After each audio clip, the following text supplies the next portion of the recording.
সুপ্রিয় দর্শক, নতুন দিনের নতুন নিউজ টেলিভিশন চ্যানেল স্টার নিউজের পক্ষ থেকে আপনাদের সবাইকে স্বাগত জানাচ্ছি। আমি মনিরুল ইসলাম। আমি এই মুহূর্তে আছি ঢাকা বিশ্ববিদ্যালয়ের ঐতিহ্যবাহী স্থাপনা কার্জন হলে, এবং কার্জন হলে আমার সাথে এখন যারা আছে তারাও নিশ্চয়ই আগামী 9 সেপ্টেম্বর ঐতিহাসিক একটা দিনের সাক্ষী হতে চলেছে, এবং তারা নিজেরাই আসলে সেই রকম গুরুত্বপূর্ণ একজন ব্যক্তিত্ব। আমার সাথে আছেন 2025-এর ডাকসু নির্বাচনে যারা ভিপি প্রার্থী, বিশেষ করে গুরুত্বপূর্ণ ভিপি প্রার্থী, তারা এই মুহূর্তে আমার সাথে আছেন। তাদের সবার মধ্যে একটা বড় ধরনের মিল আছে। 2024 সালের গণ অভ্যুত্থান, বিপ্লব যেটাই বলি না কেন, সেটার পেছনে এবং সামনে থেকে সম্মুখ যোদ্ধা ছিলেন এই ভিপি প্রার্থীরা। ডাকসু নিয়ে আলোচনার পর্বে আমাদের সাথে উপস্থিত আছেন জাতীয়তাবাদী ছাত্রদল মনোনীত ভিপি প্রার্থী আবিদুল ইসলাম খান। আবিদ, আপনাকে স্বাগত। এবং এছাড়া আছেন স্বতন্ত্র প্যানেলের মনোনীত প্রার্থী উমামা ফাতেমা। উমামা, আপনাকে স্বাগত জানাচ্ছি। রয়েছেন ইসলামী ছাত্রজীবী সমর্থিত ঐক্যবদ্ধ শিক্ষার্থী জোটের ভিপি প্রার্থী সাদিক কায়েম। সাদিক, আপনাকে অনেক অনেক স্বাগত জানাচ্ছি। এবং সবশেষ আমার পাশে রয়েছেন বাংলাদেশ গণতান্ত্রিক ছাত্র সংসদ সমর্থিত বৈষম্য বিরোধী শিক্ষার্থী সংসদের প্রার্থী আব্দুল কাদের। আপনাদের সবাইকে স্বাগত জানাচ্ছি স্টার নিউজের পক্ষ থেকে। আসলে অনেক ব্যস্ত আপনারা, এর মাঝখানে আপনারা এসেছেন এবং নির্বাচনকালীন ব্যস্ততা। এদের মধ্যে অনেকটা মিল আছে আর একটা জায়গায়। যারা সবশেষ ডাকসু নির্বাচন যেটা ছিল 2018-র, সেখানে তারা ভোটার ছিলেন, কেউ কেউ প্রার্থীও ছিলেন। আবিদ মনে হয় সেটাতে কেন্দ্রীয় সদস্য প্রার্থী ছিলেন। আবিদ, আপনার থেকে শুরু করি। সেই ডাকসু নির্বাচন এবং এই ডাকসু নির্বাচন কি পার্থক্য? শুরুতে আপনাকে ধন্যবাদ এবং স্টার নিউজকে কৃতজ্ঞতা জানাচ্ছি। আমার হেভিওয়েট ভিভি প্রার্থীদের প্রতি আমি শুভেচ্ছা জ্ঞাপন করছি। তো বিগত ডাকসু নির্বাচন যেটা 19 সালে হয়েছে, এটা 28 বছর পর হয়েছিল। আসলে সেটা নির্বাচন ছিল না, আমি প্রার্থী ছিলাম, কিন্তু আমি নিজের ভোটটাও নিজে আসলে দিতে পারিনি, এমন একটা নির্বাচন ছিল আর কি। তো সেই নির্বাচন থেকে বর্তমান নির্বাচন নিঃসন্দেহে আলাদা হবে। নির্বাচন কেমন হয় সেটা জানি না, কিন্তু এটুকু আশা রাখতে পারি এবার হয়তো বা আমি আমার ভোটটা আমার নিজেকে দিতে পারবো। আর কেন গতবার দিতে পারেননি? না, গতবার দিতে পারিনি। পরিবেশ পরিস্থিতি, ছাত্রলীগ ফ্যাক্টলাইন তৈরি করার কারণে আমরা ভিতরে ঢুকতে পারিনি, যার কারণে নির্বাচন ভোট দিতে পারিনি। তো এখন আমি জাতীয়তাবাদী ছাত্রদল মনোনীত প্যানেল থেকে ভিপি পদপ্রার্থী হিসেবে আমি যে প্রতিদ্বন্দ্বিতা করছি। তো আমাদের যে বিগত দীর্ঘ সময়ে যে ডাকসু নির্বাচন হয়েছে কিংবা বিভিন্ন ছাত্র সংসদ নির্বাচন হয়েছে, এই ঘটনাটা সম্ভবত বিরল, সেটা আপনাদের জানানো উচিত। সেটা হচ্ছে যে আমার সংগঠনের যে প্যানেল, সেই প্যানেলটা কিন্তু আমাদের সংগঠনের যে অভ্যন্তরীণ নেতৃবৃন্দের ভোটাভুটির মধ্য দিয়ে নির্বাচিত হয়েছে এই প্যানেলটা। মানে আমরা আমাদের সংগঠনে নির্বাচিত হয়ে সেই পরীক্ষায় পাশ করে এখন আমরা একটা বৃহৎ ডাকসুতে আমরা প্রতিযোগিতা করতে যাচ্ছি। এই জায়গাটাতে আমি যেটা মনে করি সেটা হচ্ছে যে আপনি খোঁজ নিয়েও দেখতে পারেন, অন্যান্য সকল সংগঠন থেকে আমাদের প্যানেলটা সম্পূর্ণ একটু আলাদা। কিন্তু দুঃখজনক হলো ব্যাপারটা সত্য যে নির্বাচন কেন্দ্রিক দেখেন, হাসিনা তো চলে গেছে, আমাদের ভিতরে তো কোনো বিভেদ থাকার কথা না, কাদা ছোড়াছুরি থাকারও কথা না। 24-এর গণঅভ্যুত্থানের যে স্পিরিট, যে চেতনা, 24-এর চেতনা অপশাসন, স্বৈরশাসন এবং মানুষের মুখ চেপে ধরার বিরুদ্ধে এক দীর্ঘ আপসের সংগ্রাম। কিন্তু এই সংগ্রামটা কিন্তু কেউ এককভাবে করে নাই, সামগ্রিকভাবে আমরা প্রত্যেকটা পোর্শনের সংগ্রামটাতে আমরা অংশগ্রহণ করেছি। তাহলে ওই সংগ্রামটার চেতনাটাকে কখনো ক্ষুণ্ণ রাখা যাবে যখন এই সামগ্রিক শক্তিগুলোর মধ্যে পারস্পরিক শ্রদ্ধা, স্নেহ, সহমর্মিতা, সহনশীলতা যখন বিরাজমান থাকবে, সেটা হবে। যেটা গণঅভ্যুত্থান পরবর্তী সময় এখন এটা অনুপস্থিত দেখা যাচ্ছে আর কি। সেটা নিশ্চয়ই হবে। আমি একটু সাদিক আপনার কাছে আসি। সাদিক, বহুদিন পর একটা নতুনত্ব ডাকসু নির্বাচনে ইসলামী ছাত্র শিবির ঢাকা বিশ্ববিদ্যালয়ে প্রকাশ্য রাজনীতিতে, এবং তারা পূর্ণাঙ্গ প্যানেল নিয়ে মোটামুটি একটা নির্বাচনে এসেছে। তো অনেক দিন ধরে আপনারা কি করেন না করেন সাধারণ শিক্ষার্থীরা তো জানে না নিশ্চয়ই, যেহেতু প্রকাশ্য রাজনীতিতে আপনারা এবং ছাত্র সংসদেও ডাকসুতে আপনারা এসেছেন। তো সাধারণ শিক্ষার্থীরা আপনাদের আসলে কেন ভোট দিবে? আপনারা কি চাইছেন, কি আশ্বাস দিচ্ছেন, ছোট করে বলুন। ধন্যবাদ। গত 16 বছরে বাংলাদেশে ইসলামী ছাত্র শিবিরের উপর সবচেয়ে বেশি জুলুম হয়েছে। আমরা এদেশের নাগরিক ছিলাম না, আমাদেরকে হত্যা করা জায়েজ ছিল। এই জুলাই বিপ্লবের মাধ্যমে আজকে আমরা আজাদি পেয়েছি, আজকে স্বাধীনভাবে আমাদের কথা বলতে পারছি। তো জুলাই বিপ্লব পরবর্তী 1 বছর জুড়ে যদি আপনি দেখেন, শুধু ঢাকা বিশ্ববিদ্যালয়ে যদি দেখি, শিক্ষার্থী বান্ধব এবং ছাত্র বান্ধব যতগুলো কাজ আছে সবগুলো কাজের সাথে ইসলামী ছাত্র শিবির জড়িত ছিল। গত 1 বছর জুড়ে শিক্ষার্থীদের হেলথ ক্যাম্প, পাশাপাশি হচ্ছে তাদের যে প্রত্যাশা, তাদের যে আকাঙ্ক্ষা, জুলাইয়ের যে আকাঙ্ক্ষা, সেই আকাঙ্ক্ষা নিয়ে আমরা অসংখ্য প্রোগ্রাম করেছি, এবং এই সকল প্রোগ্রামগুলোতে আমরা শিক্ষার্থীদের স্বতঃস্ফূর্ত রেসপন্স দেখতে পেয়েছি। তো 1 বছর জুড়ে তারা আমাদের সততা, দক্ষতা, আমাদের লিডারশিপ কোয়ালিটি, আমাদের ইন্টিগ্রিটি, এই সব কিছুই তারা অনেক বেশি আকৃষ্ট হয়েছে। এবং বিশেষ করে ঢাকা বিশ্ববিদ্যালয়ের নারী শিক্ষার্থী যারা আছে, আমরা তাদের থেকে অনেক বেশি রেসপন্স পাচ্ছি, তাদের কথাগুলো শুনছি। এবং এই ঢাকা বিশ্ববিদ্যালয়ে আমাদের নারী শিক্ষার্থী, আমাদের যারা ভাই বোনরা আছে, তাদের জন্য আমাদের নিরাপদ গড়ে তুলতে হবে, একটা নারী বান্ধব ক্যাম্পাস করতে হবে। তো সেই জায়গা থেকে আমাদের ইশতেহারও সেই নিরাপদ ক্যাম্পাস কীভাবে হতে পারে, সেটা রোডম্যাপ কী হতে পারে, সেগুলো আমরা খুব দ্রুত সময়ের মধ্যে আমাদের ইশতেহার নিয়ে আসবো। এবং জুলাইয়ের যে শহীদদের আকাঙ্ক্ষা, সেই আকাঙ্ক্ষার আলোকে আমাদের ঢাকা বিশ্ববিদ্যালয়কে আমরা বিনির্মাণ করবো। আমরা নিঃসন্দেহে জানেন ঢাকা বিশ্ববিদ্যালয় থেকে জুলাই আপনাদের ইশতেহারে কি আসে সেটা দেখারও আমাদের অপেক্ষা। উমামা ফাতেমা, একটু জানতে চাচ্ছি যে এত বড় বড় প্ল্যাটফর্ম, এত বড় বড় নেতৃত্ব বা সংগঠন, বড় বড় দল, এর মাঝখানে একজন উমামা ফাতেমা দাঁড়িয়ে আছে বা শক্তভাবে প্রতিপক্ষ নিজেকে জানান দিচ্ছে। তো আপনার কি মনে হয় এই নির্বাচনে কি আসলে দল প্রাধান্য পাবে নাকি প্যানেল নাকি ব্যক্তি প্রাধান্য পাবে? প্রথমে অসংখ্য ধন্যবাদ স্টার নিউজকে আজকে আপনাদের এই অনুষ্ঠানটিতে আমাকে আমন্ত্রণ জানানোর জন্য। আর দ্বিতীয় কথা হচ্ছে, আমি আমার নিজের ডিপার্টমেন্টের সামনেই বসে আছি, তো মনে হচ্ছে খুবই আপন একটা জায়গা। আর গত 2019 সালের যে ডাকসু নির্বাচন ছিল, সেখানে আমি কবি সুফিয়া কামাল হলের পাঠকক্ষ বিষয়ক সম্পাদক হিসেবে নির্বাচন করেছিলাম। জিতেছিলেন মানে কি ভোট দিতে পেরেছিলেন? কিন্তু আমি ভোট দিতে পারিনি তখন। যেহেতু মেয়েদের হলগুলোতে এক ধরনের প্রতিরোধ আমাদের গড়ে তুলতে হচ্ছিল, আমি ওই প্রতিরোধ গড়ে তোলার কাজে এত বেশি ব্যস্ত ছিলাম যে সেখানে ভোটটা আর দিতে পারিনি। তো যাই হোক, আজকে এত বছর পর আবার নতুন করে ডাকসু নির্বাচন হতে যাচ্ছে এবং এতটা অংশগ্রহণমূলক এবং সকলের মধ্যে একটা স্বতঃস্ফূর্ত আবহাওয়া কিন্তু বিরাজ করছে। এবং আমরা যেটা গত এক বছরে খেয়াল করেছি যে প্রতিষ্ঠানের থেকে ব্যক্তি কিন্তু এখন অনেক বড় ফিগার হয়ে উঠেছে, যেটা 5 আগস্ট পরবর্তী সময়ে দেখা যাচ্ছে। ব্যক্তি যদি হচ্ছে এককভাবেও কোনো একটা জায়গায় একটা রেজিস্ট্যান্স ক্রিয়েট করে রাখে, একটা সম্ভাবনা তৈরি করে, তাহলে মানুষ কিন্তু তার পিছনে দাঁড়ায়, মানুষ কিন্তু তার সাথে দাঁড়ায়। এবং আমি সেই জায়গা থেকে যখন স্বতন্ত্র প্যানেলের কথা চিন্তা করছিলাম, সেই স্বতন্ত্র প্যানেলের জন্য আমরা যে সিদ্ধান্ত নিই যে ঢাকা বিশ্ববিদ্যালয়ের বর্তমান যে রাজনৈতিক এবং একাডেমিক আবহ, সেগুলোকে নিয়ে আমাদের একটা প্রপার ভিশন এবং ন্যারেটিভ আসলে আমাদের তৈরি করতে হবে। সেটা আমাদের কোনো ছাত্র সংগঠনের সাথে আসলে গিয়ে কোনোভাবে সম্ভব না, বরং এখানকার যে সাধারণ শিক্ষার্থীরা আছে, যারা এই পলিটিক্যাল অর্গানাইজেশনের কমফোর্ট জোন বাইরে গিয়ে তারা আসলে নির্বাচনটা করতে চায়, তাদের মধ্যে থেকে আমরা আসলে প্রতিনিধিদেরকে বাছাই করে আনতে চাই। সেই জায়গা থেকে আমরা আমাদের স্বতন্ত্র প্যানেলটি স্বতন্ত্র শিক্ষার্থী ঐক্য সেটি ঘোষণা দিয়েছি। এবং আমাদের যে পুরোপুরি মোটো, আমাদের যে লক্ষ্য, সেটা হচ্ছে আমরা ঢাকা বিশ্ববিদ্যালয়ে, অবশ্যই এটা একটা রাজনৈতিক ইতিহাস আছে, কিন্তু রাজনৈতিক পরিসরের বাইরে গিয়ে আমাদের আসলে ঢাকা বিশ্ববিদ্যালয়কে একটি বিশ্ববিদ্যালয়ে রূপান্তরিত করার দিকে হাঁটতে হবে। তার জন্য যত ধরনের রাজনৈতিক এবং একাডেমিক সংস্কার প্রয়োজন, সেগুলোর দিকে আসলে আমাদের হাঁটতে হবে। এবং আমি মনে করি যে এই নির্বাচনে প্যানেলের পাশাপাশি প্যানেলও যেমন গুরুত্ব পাবে, একই সাথে ব্যক্তিও গুরুত্ব পাবে। ধন্যবাদ উমামা। আমরা সবার শুরুর প্রশ্নে একদম শেষে আসছি, দুঃখ প্রকাশ করছি শুরুতে আপনার কাছে। আপনার কাছে কি মনে হয় যে আসলে আপনাদেরকে বা গণতান্ত্রিক ছাত্র সংসদ বা আপনাদেরকে বা আপনার প্যানেলকে এই ঢাকা বিশ্ববিদ্যালয়ের ভোটার যারা, তারা সবাই কিন্তু শিক্ষিত এবং সচেতন, তা আপনারা ভোটাররা কেন ভোট দেবে? শুধুমাত্র কি 24-এর আন্দোলনে আপনারা সামনের সারিতে ছিলেন, নাকি আপনাদের আরও কোনো চমক আছে?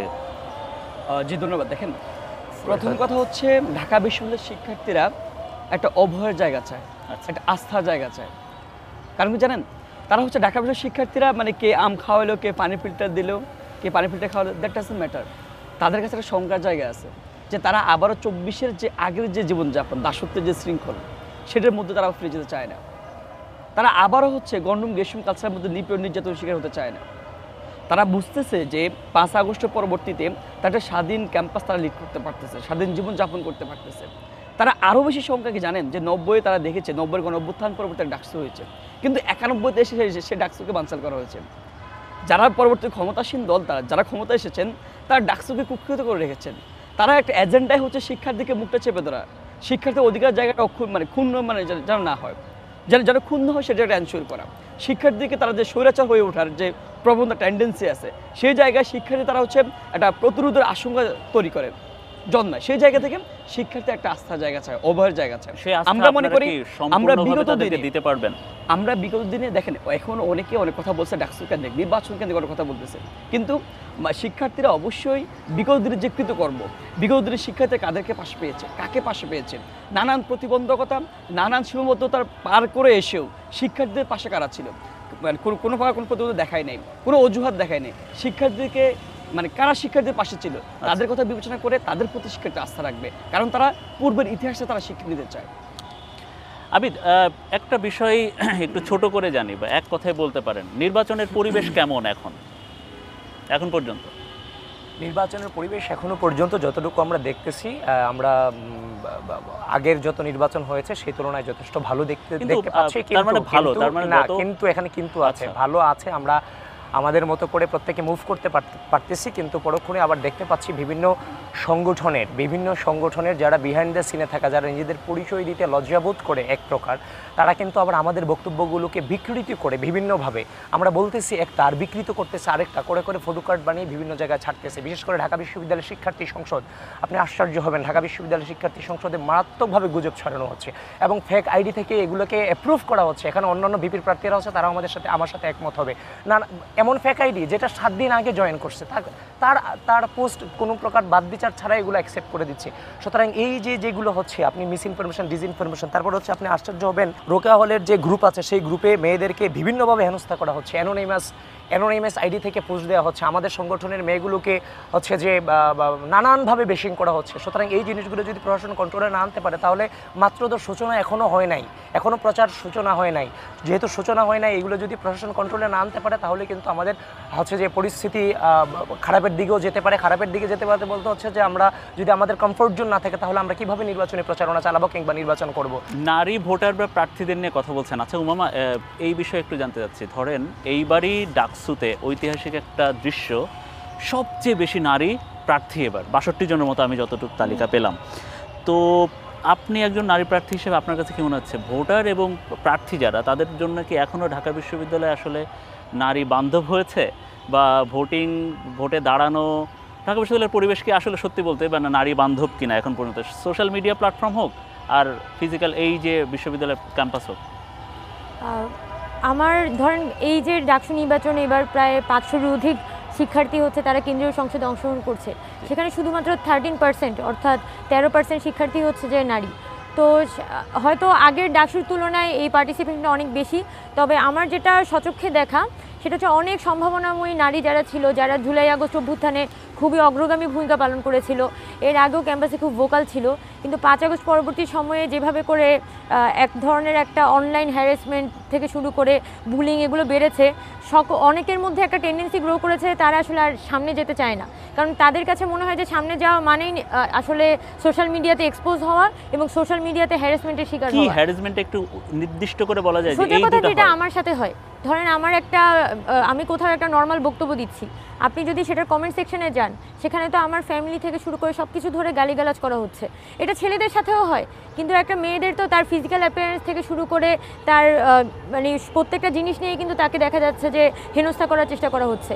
এখন আমি হয়তো রাজনীতি করেছি দীর্ঘ বছর, আমার একটা এন্ডিউরেন্স পাওয়ার আছে, কিন্তু একজন সাধারণ শিক্ষার্থী যার হয়তো ড্রিম হচ্ছে সে 6 বছর 7 বছর ক্যাম্পাসে থেকে পরবর্তীতে বাইরে চলে যাবে বা চাকরি বাকরির জীবনে চলে যাবে, হয়তো একটা বছর যদি এই ধরনের হেনস্থার পরিবেশটা না থাকতো, তাইলে সে হয়তো সাহস করে এখানে নির্বাচনে চলে আসতো। সামাজিক যোগাযোগ মাধ্যমে হয় নাকি ক্যাম্পাসের মধ্যেও হয়? ক্যাম্পাসের মধ্যে ধরেন এখন তো ঢাকা বিশ্ববিদ্যালয়ের বলি বা বাংলাদেশের একটা বড় অংশের জনগণই কিন্তু সোশ্যাল মিডিয়াতে কি হচ্ছে সেটার উপর বেস করে তারা বায়াসনেস তৈরি হয়। তো সাধারণ যারা নারী শিক্ষার্থী, তাদের ক্ষেত্রে দেখা যায় যে তাদের পরিবারের থেকে একটা বিশাল রেজিস্ট্যান্স কাজ করে, যে তুমি যদি কোনোভাবে হচ্ছে এখানে দাঁড়াও, তাহলে তো আমাকে এলাকায় হেনস্থার শিকার হতে হবে বা তোমাকে হচ্ছে সোশ্যাল মিডিয়ায়। আপনার সাথে আবিদের কথার কিছু মিল পাওয়া গেল। একটু 2 বাক্যে যদি বলেন, সবচেয়ে অভিযোগ কাদের বিরুদ্ধে, মানে কারা কোন পক্ষ এটা বেশি করে আসলে? এখানে আসলে নানান পক্ষই আমি দেখি, এটা আমি স্পেসিফিক নাম ধরে বলতে পারবো না, কারণ দেখা যাচ্ছে যে প্রত্যেকটা পলিটিক্যাল অর্গানাইজেশনেরই কিন্তু নিজ নিজ বট বাহিনী বা নিজ নিজ হচ্ছে যে ফেক অ্যাকাউন্ট আছে। যখন 5 আগস্ট পরবর্তী সময়ে কিন্তু আমরা প্রধানত আওয়ামী লীগের এক ধরনের একটা ব্যাশিংয়ের শিকার হয়েছি, আওয়ামী লীগের টার্গেটে পরিণত হয়েছিলাম। যখন আমি ছাত্র শিবিরের এগেইনস্টে কথা বলছি বা এখানকার, এখন এসে অনলাইন মবের শিকারও আপনাকে হতে হচ্ছে। যখনই কোনো পলিটিক্যাল অর্গানাইজেশনের কোনো একটা স্ট্যান্ডিং এর বিরুদ্ধে আমি সরাসরি কথা বলছি, তখন কিন্তু দেখা যাচ্ছে সেই পলিটিক্যাল অর্গানাইজেশনের যে বট ফোর্স সেটা আমার উপর ঝাঁপিয়ে পড়ছে। তো এটা এক দল হচ্ছে আরেক দলের উপর হয়তো দোষ দিতে পারে, কিন্তু আমি মনে করি যে প্রত্যেকটা অর্গানাইজেশনের কিন্তু এই ধরনের মানুষকে হ্যারাসমেন্ট করা, বুলিং করার জন্য নির্দিষ্ট চ্যানেলিং থাকে, এবং যখনই কোনো মানুষ, কোনো ব্যক্তি তাদের এগেনস্টে, তাদের স্ট্যান্ডিংয়ের এগেনস্টে গিয়ে প্রতিরোধ গড়ে তুলবে, কথা তুলবে, তখনই এই বট ফোর্সগুলো তারা অ্যাক্টিভেট করে দেয়। এবং এভাবে কিন্তু নারীরা, আমরা যারা দল মত নির্বিশেষে, আমরা কিন্তু এক ধরনের একটা এক্সপোজারের শিকার হয়ে যায়, এবং আমরা কিন্তু এক ধরনের একটা কি বলা যায় ইনসিকিউরিটির মধ্যে জি পড়ি। জি অবশ্যই। পাশে আছেন সাদিক কায়েম, একটু আসলে এই যে আমি বলছিলাম যে কাদেরও কিন্তু একই ধরনের কথা বলছিল, আপনি কি মনে করেন আসলে এইটাই হচ্ছে বাস্তবতাটাকে এরকমই?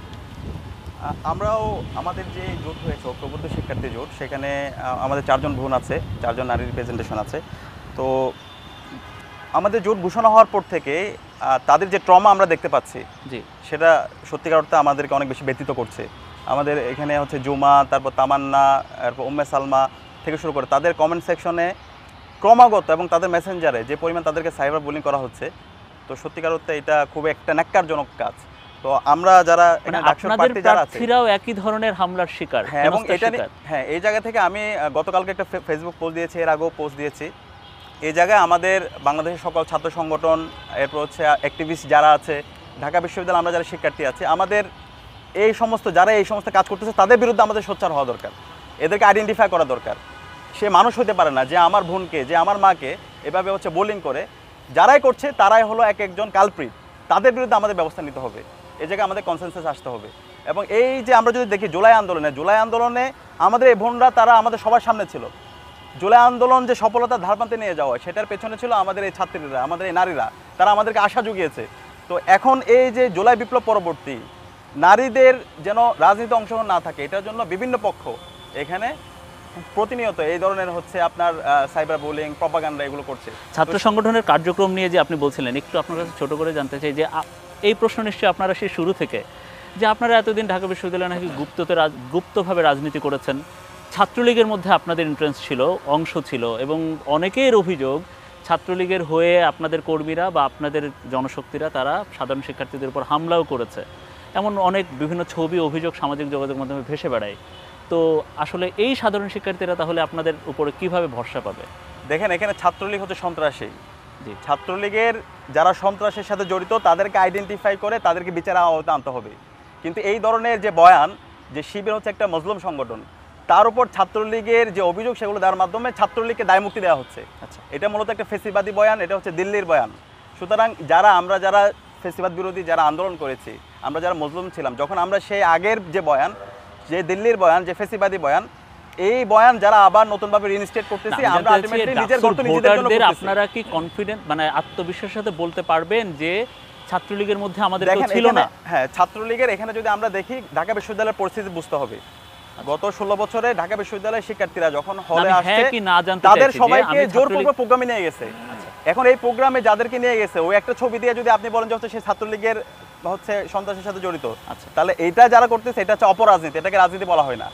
আর আমরা যদি রিসেন্টলি দেখতে পাই হচ্ছে আমাদের বন্ধুবান্ধব ছাত্র সংগঠনরা তারা সাধারণ শিক্ষার্থীদের ব্যানারে বিভিন্ন জায়গায় প্রোগ্রাম করছে, কিন্তু দেখা গেছে পরবর্তীতে তারা একটা দলের আহ্বায়ক, আমি নাম বলতে চাইতেছি না, এবং একটা হচ্ছে কমিটি রিসেন্টলি হয়েছে, সেই কমিটিতে দেখা গেছে 70 জন ওই দলের হচ্ছে বিভিন্ন পর্যায়ে ছবি আছে। এখন এর মাধ্যমে যদি আমি চাই না এগুলো বলতে, এগুলোর মাধ্যমে এই যে ট্যাগিং, ফ্রেমিং, এগুলোর মাধ্যমে শিক্ষার্থীরা এগুলোকে পছন্দ করছে না। ধন্যবাদ সাদিক। আমরা কাদের একটা বিষয় জানতে চাচ্ছি, অনেকে এই যে সবাই যখন কথা বলছিল যে অনলাইন হেনস্থা, নানা ধরনের হয়রানি, নানা ধরনের কার্যক্রম, এতে করে একটা জিনিস তো হয়েছে, আপনারা যারা 24-এ গণ অভ্যুত্থান করেছেন, আন্দোলন করেছেন, আপনারা এখন বিভিন্ন ভাগে ভাগ হয়ে গেছেন, একে অপরের শত্রু হয়ে গেছেন। যাদের কাজ ছিল একে অপরের সাথে মিলানো, তাদের শুধু কাজই নয়, তারা এখন পারলে একে অপরের উপর হামলা করে। আমরা সেরকম ভাষা কিন্তু সামাজিক যোগাযোগের মাধ্যমে আমরাও দেখি, নানা প্রোফাইলে আমরাও আসলে দেখি। তো আপনার কি মনে হয় যে আপনারা বন্ধুরা কেন শত্রু হয়ে গেলেন? দেখেন, প্রথম কথা হচ্ছে, এটা আমি বারবার আমার ফেসবুক স্ট্যাটাসের মধ্য দিয়ে আমি জানিয়েছি যে 24-এ গণ অভ্যুত্থানে আমরা যারা হচ্ছে সামনের সারিতে ছিলাম, কিংবা যারা আমরা আন্দোলন নেতৃত্ব দিয়েছি, মাঠ পর্যায়ে ছিলাম, তখন প্রত্যেকের লক্ষ্য উদ্দেশ্য জায়গাটা এক ছিল। সামহাও আমাকে হচ্ছে যে এই যে ফ্যাসিবাদী শাসন ব্যবস্থা, সেটাকে বিলোপ করাতে হবে। কিন্তু 5 আগস্ট পরবর্তীতে এই যে আমাদের একটা ইনক্লুসিভ প্ল্যাটফর্ম, প্রত্যেকে যার যা করে চলে গেল, প্রত্যেকে যার যার যে হিস্যার যে বিষয়টা, হিস্যাটা তাকে নিশ্চিত করতে হবে যে আমি 24-এ গণ অভ্যুত্থানে আমার এই অবদান আছে, এই অনুযায়ী আমাকে হিস্সা দাও। কি লাভ তাতে, মানে আসলে লাভটা কি হয়? সেটা কোনো ব্যক্তি কিংবা তার সংগঠন জানতে পারে তার কি লাভ। হয়তো বা কোনো সংগঠন কিংবা নতুন করে তারা রেজিস্টার করতে চিন্তা ভাবনা সেই করতেছে। ক্রেডিট কি আপনারাও নিতে চান না? মানে আপনারা তো আমি কি বললাম, প্রত্যেক জায়গা থেকে। এই জন্য হচ্ছে কি যে এত কামড়ি, এত হচ্ছে কি বিভাজন, এত অনৈক্যের বিষয়টা আসতেছে। প্রত্যেকে তার ৫ আগস্টের আগে যে কিংবা জুলাই গণ অভ্যুত্থানে যে অবদান রেখেছে, অবদান অনুযায়ী তারা হিস্সা চায়। প্রত্যেকটা শুধু হিস্সা মানে শুধু ক্রেডিট দিয়ে না, সেটা প্রত্যেকটা অঙ্গনে, যদি আপনি রাজনৈতিক অঙ্গনে বলেন কিংবা আমলা মন্ত্রী কিংবা শিক্ষক নিয়োগের ক্ষেত্রে প্রত্যেকটা অঙ্গনে হিস্সা চান, একটা বিষয়। যার কারণে এত কামড়ি। আপনি হচ্ছে নারী শিক্ষার্থী হেনস্থার বিষয় বলেছিলেন, আমি একটু অ্যাড করি। দেখেন, নারী শিক্ষার্থীরা যদি ২৪শে গণ অভ্যুত্থানে আমাদের সামনে ডাল হয়ে না দাঁড়াতো, হয়তো আমরা হচ্ছে এত দূর আসতে পারতাম না। কিন্তু নারীরা আমাদের শক্তি সাহস জুগিয়েছিল, কিন্তু সেই নারীদেরকে মানে একদম আক্রমণযোগ্য করে তুলেছিল কারা, সেটা আমার চিন্তা ভাবনা করতে হবে। যদি আমি ৫ আগস্ট কথা চিন্তা করি, এই যে রিসেন্ট যে ৫ আগস্ট শিক্ষার্থীরা আপনার ওই যে ঢাকা বিশ্ববিদ্যালয়ের টিএসসিতে ছাত্র শিবির একটা প্রদর্শনীর আয়োজন করে। সেটা আপনি জানেন যে আত্মস্বীকৃত যারা রাজাকার তাদের ছবি প্রদর্শনের মধ্য দিয়ে সেখানে একটা ক্যাচাল তৈরি করার চিন্তা ভাবনা করে। আপনি দেখেন সেখানে হচ্ছে বামপন্থী নারীরা যখন সেখানে প্রতিবাদ জানায়, আমরা দেখেছি একজন ব্যক্তি যিনি হচ্ছে ওই যে বামপন্থী নেত্রীদের তিনি হচ্ছে ছবি জুম করে মানে খুবই অপ্রীতিকর ভিডিও করতেছেন। তাকে ধরার পরে তিনি দৌড়ে চলে গেলেন ছাত্র শিবিরের ওই মজলিসের মধ্যে দৌড়ে চলে গেলেন। পরবর্তী তাকে ধরার পরে তিনি পরিচয় দিলেন তিনি কিছু কবি নজরুলের ছাত্র শিবিরের একজন জনশক্তি। তা আমরা এই জায়গায় বলতেছি, আজকে যখন সাদিক ভাই বলতেছেন যে তিনি কালপ্রিট বলে সম্বোধন করতেছেন, তাদের বিচারের আওতানা করতে বলছেন, কিন্তু ওই ব্যক্তি কি করেছেন আমরা দেখেছি। ওই ব্যক্তি ঠিক, কিন্তু ওই ব্যক্তি 3টা ফেক আইডি আছে। আমরা যদি আরেকটা কথা বলি, আচ্ছা ওনাকে একটু শেষ করতে হবে। আমরা যদি আরেকটা কথা বলি, দেখেন এই যে নারীর ৫ আগস্টের পর নারীর প্রতি এত বিদ্বেষ কেন? আমরা যদি হচ্ছে এই বিদ্বেষে যদি মানে একটু পিছনে দেখাই, যদি একটা দৃষ্টান্ত দেখি, আপনি দেখেন এই যে চট্টগ্রাম প্রেস ক্লাবের মধ্যে একজন নারীকে যে ফ্লাইং কিক করা হচ্ছে, আমরা দেখেছি মানে তার কোনো প্রতিকার হয় নাই, কিন্তু তার বিরুদ্ধে কোনো মানে বিচার আওতা আনা হয় না, কিন্তু তাকে থানায় নেওয়ার পরে থানা থেকে ছাড়ানোর জন্য মক ক্রিয়েট করা হয়েছে। আপনারা একটা বিষয় দেখেন, তাকে থানা থেকে ছাড়িয়ে যাওয়ার পরে ফুলের মালা দিয়ে বরণ করা হয়েছে। তার মানে আপনি কি বুঝবেন? হ্যাঁ, আপনারা গণতান্ত্রিক ছাত্র সংসদের পক্ষ থেকে এগুলো নিয়ে ফরমালি কোনোদিন প্রতিবাদ জানিয়েছেন? এগুলো হ্যাঁ, আপনি দেখেন ৫ আগস্ট পরবর্তীতে আমরা বারবার করে জানিয়ে আসতেছি, বিশ্ববিদ্যালয় প্রশাসন সাথে বারবার করে বসতেছি, আমরা অনলাইনে অফলাইনে আমরা এটা বুঝতে মানে সোচ্চার হচ্ছে, অফলাইনে কর্মসূচি সোচ্চার হচ্ছে। একটা বিষয়, গত বৃহস্পতিবার আপনারা একটা সংবাদ সম্মেলনে আপনার প্রার্থী জিএস প্রার্থী আবু বাকর মজুমদার তিনি বলেছেন যে মেয়েদের হল 11টায় বন্ধ করার ব্যবস্থা তারা করবেন। এখন আপনারা হলে আছেন, এখন তো আপনারা কিছু বললে সেটার ব্যবস্থা হয়ে যায় আমরা জানি। আপনি একটা স্ট্যাটাস দিলে একটা হলের সামনে রাস্তা ঠিক হয়ে যায় আমরা জানি। তো তাহলে সেটার জন্য আপনারা ডাকসুর জন্য অপেক্ষা করতে হবে কেন? এখনও আপনারা দাবি জানাচ্ছেন না কেন? কারণ এই যে দাবি রাতের বেলায় বা কারোর কাজ থাকতে পারে, মেয়েরা যাতে একটু দেরিতে হলেও ঢুকতে পারে হলে, এই দাবিটা এখনও জানাচ্ছেন না কেন আপনারা? দেখেন, প্রথম কথা হচ্ছে বিশ্ববিদ্যালয়ের যে শিক্ষার্থী যে অধিকারের প্ল্যাটফর্মটা ফর্মাল, আমরা তো ফর্মাল প্রতিনিধি না, ইনফর্মাল প্রতিনিধি। সেই জায়গা থেকে আমরা হয়তো বলতে পারি অনেকগুলো কাজ হচ্ছে বিশ্ববিদ্যালয় প্রশাসন আপনারা যে নিয়ম নীতি তোয়াক্কা দেখে আমাদেরকে মানে করতে দিচ্ছেন না কিংবা করতেছেন না। যদি ফর্মাল প্রতিনিধি হওয়া যায় সেক্ষেত্রে হচ্ছে এই কাজগুলো আপনার ফর্মাল জায়গা থেকে ডিলিংস করা যাবে, পলিসি মেক করা যাবে। আচ্ছা, সেটা আপনারা ইয়ে করছেন। একটা প্রশ্ন আসলে আপনাদের সবার কাছে আমার, আপনারা সবাই কথা বলতে গিয়ে নারীদের হয়রানির কথা বারবার বলে আসছেন। নিজেদের মধ্যে প্যানেলে যারা নারী যারা আছেন তারা হেনস্থার শিকার হচ্ছেন, বারবার এই কথা বলে আসছেন। তাহলে এতদিন আপনারা আসলে নারী হেনস্থা নিয়ে আপনারা আনুষ্ঠানিকভাবে কি করেছেন? আমি একটা ছোট্ট উদাহরণ দিচ্ছি। লাইব্রেরির সামনে মেন রাস্তায় ঢাকা বিশ্ববিদ্যালয়ের লাইব্রেরির একটা স্টাফ অর্ণব যখন একজন নারীকে হেনস্থা করলো, তখন একটা মব গ্রুপ গিয়ে শাহবাগে ওই আসামিকে ছাড়িয়ে দেওয়ার জন্য মব কোড তৈরি করলো। আদালতের মধ্যে এজলাসের মধ্যে মব তৈরি করে আসামিকে সাথে সাথে ছাড়িয়ে আনলো, তাকে পাগড়ি পরানো হলো, নানা করা হলো। তাহলে দিনভর শাহবাগে ওই ঢাকা বিশ্ববিদ্যালয়ের ছাত্রীকে হেনস্থার পরে একজন আসামিকে ছাড়িয়ে নিতে যখন মব গ্রুপ তৈরি হয়, আপনারা সেখানে কেন ফিজিক্যালি গিয়ে বা শারীরিকভাবে গিয়ে সেখানে প্রতিবাদ জানাননি? সেই আসামিকে বিচারের আওতায় আনার সর্বোচ্চ করার ব্যবস্থাও আপনারা করেননি। আমি বলবো ঢাকা বিশ্ববিদ্যালয়ের মধ্যে একটা মব গ্রুপ নারী হেনস্থার বিরুদ্ধে দাঁড়িয়েছে, বিরুদ্ধে না, নারী হেনস্থার পক্ষে দাঁড়িয়েছে। আপনারা কেন সাংগঠনিক পক্ষ থেকে বা ব্যক্তিরা আপনারা সেখানে গিয়ে কেন করেননি? সাদিক কায়েম কি বলবেন? আপনি তখন ঢাকা বিশ্ববিদ্যালয়ের সভাপতি ছিলেন ছাত্র শিবির। ওই ঘটনার সাথে সাথে আমরা প্রতিক্রিয়া জানিয়েছিলাম।